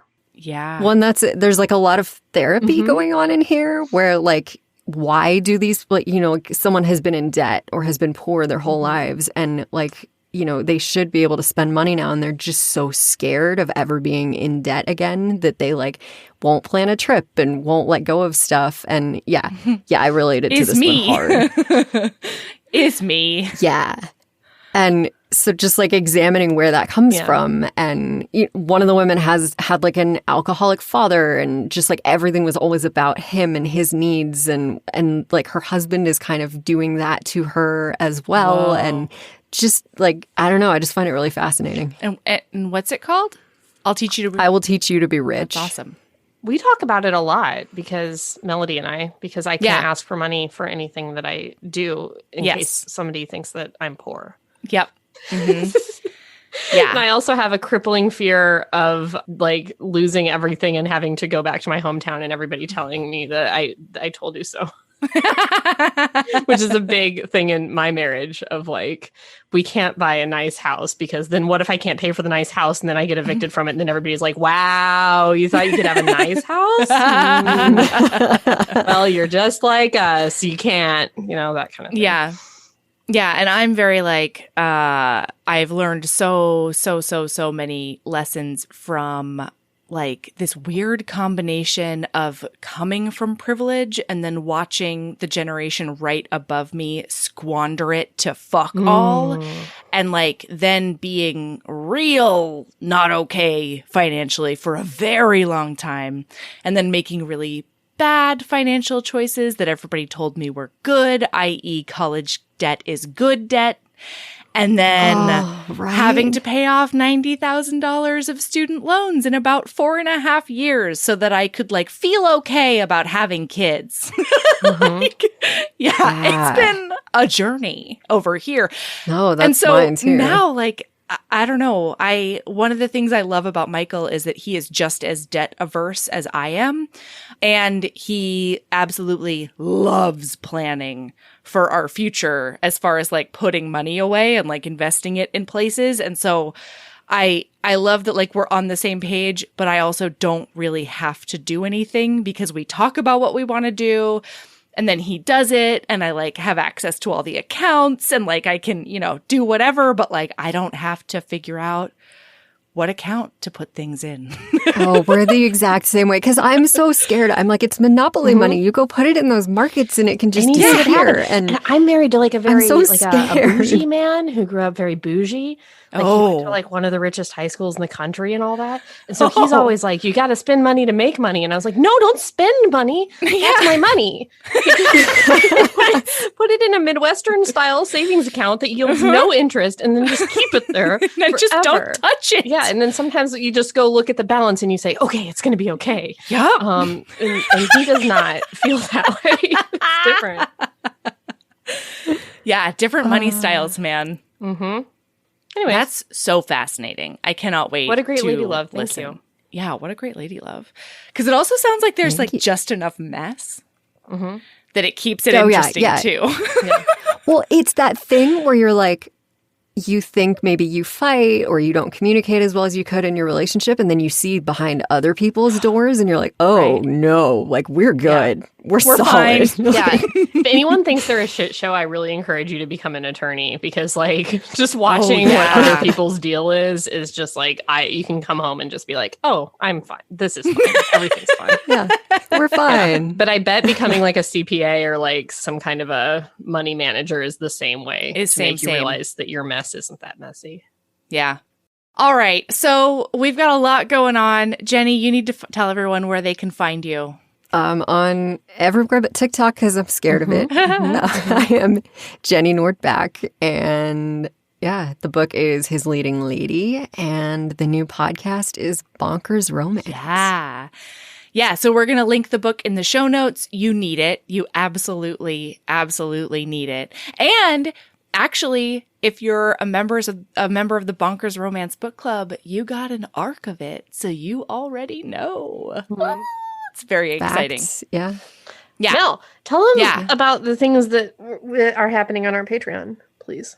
Oh, shit. There's so much happening on our Patreon. So one of the things is that Heaving Bosoms patrons are getting a 3-month preview of the Bonkers Romance Book Club. So every month they're getting August was 1 book. September is they got 2 arcs. And then I think we're going to be able to keep doing 2 for the foreseeable future, if not forever. And what level of patronage is that? So for the Heaving Bosoms preview, it's $10. And then at the Bonkers Romance Temple of Defiant Joy, that's going to be at around $12. So yeah, it's really fun stuff. And then we've got a metric fuck ton of bonus episodes. We've got video episodes. We're doing trivia now. We're doing a book club discussion now. Oh my God. I just got to host the best book club night where we talked about the entire Reluctant Royals series. We just went like book by book, talking about everything that we love about each one. And it was like, it's meant to only be an hour, and we were all there for about 2 hours because we just couldn't stop talking about this amazing series. It was so fun.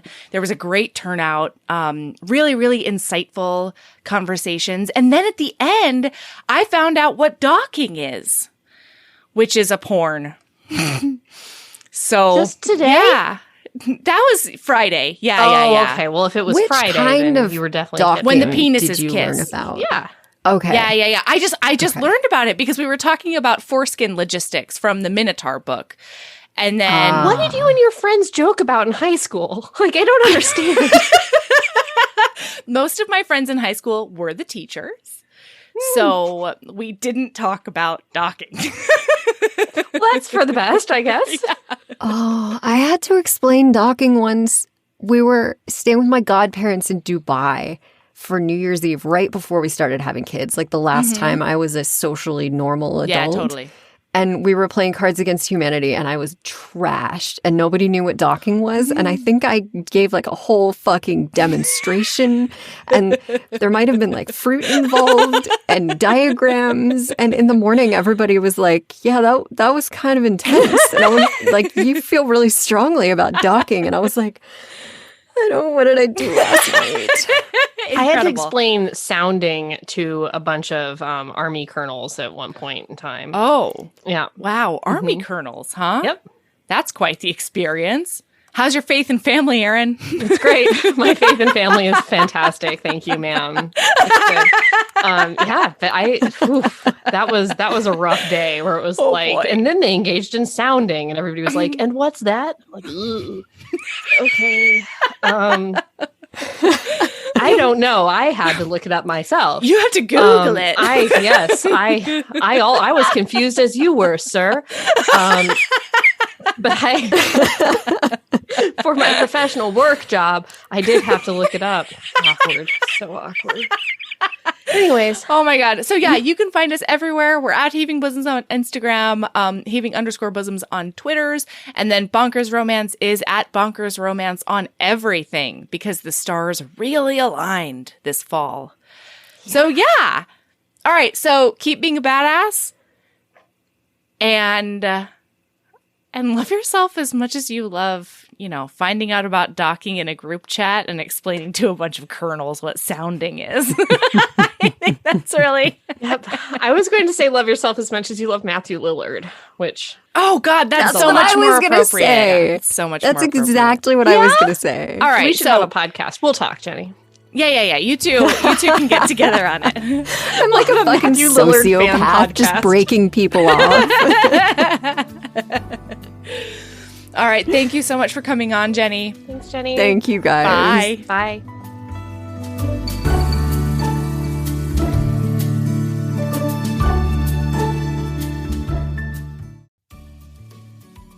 Hey, you. Yes, listener, you. Are you loving the show? If so, please leave a rating and review in your podcast app.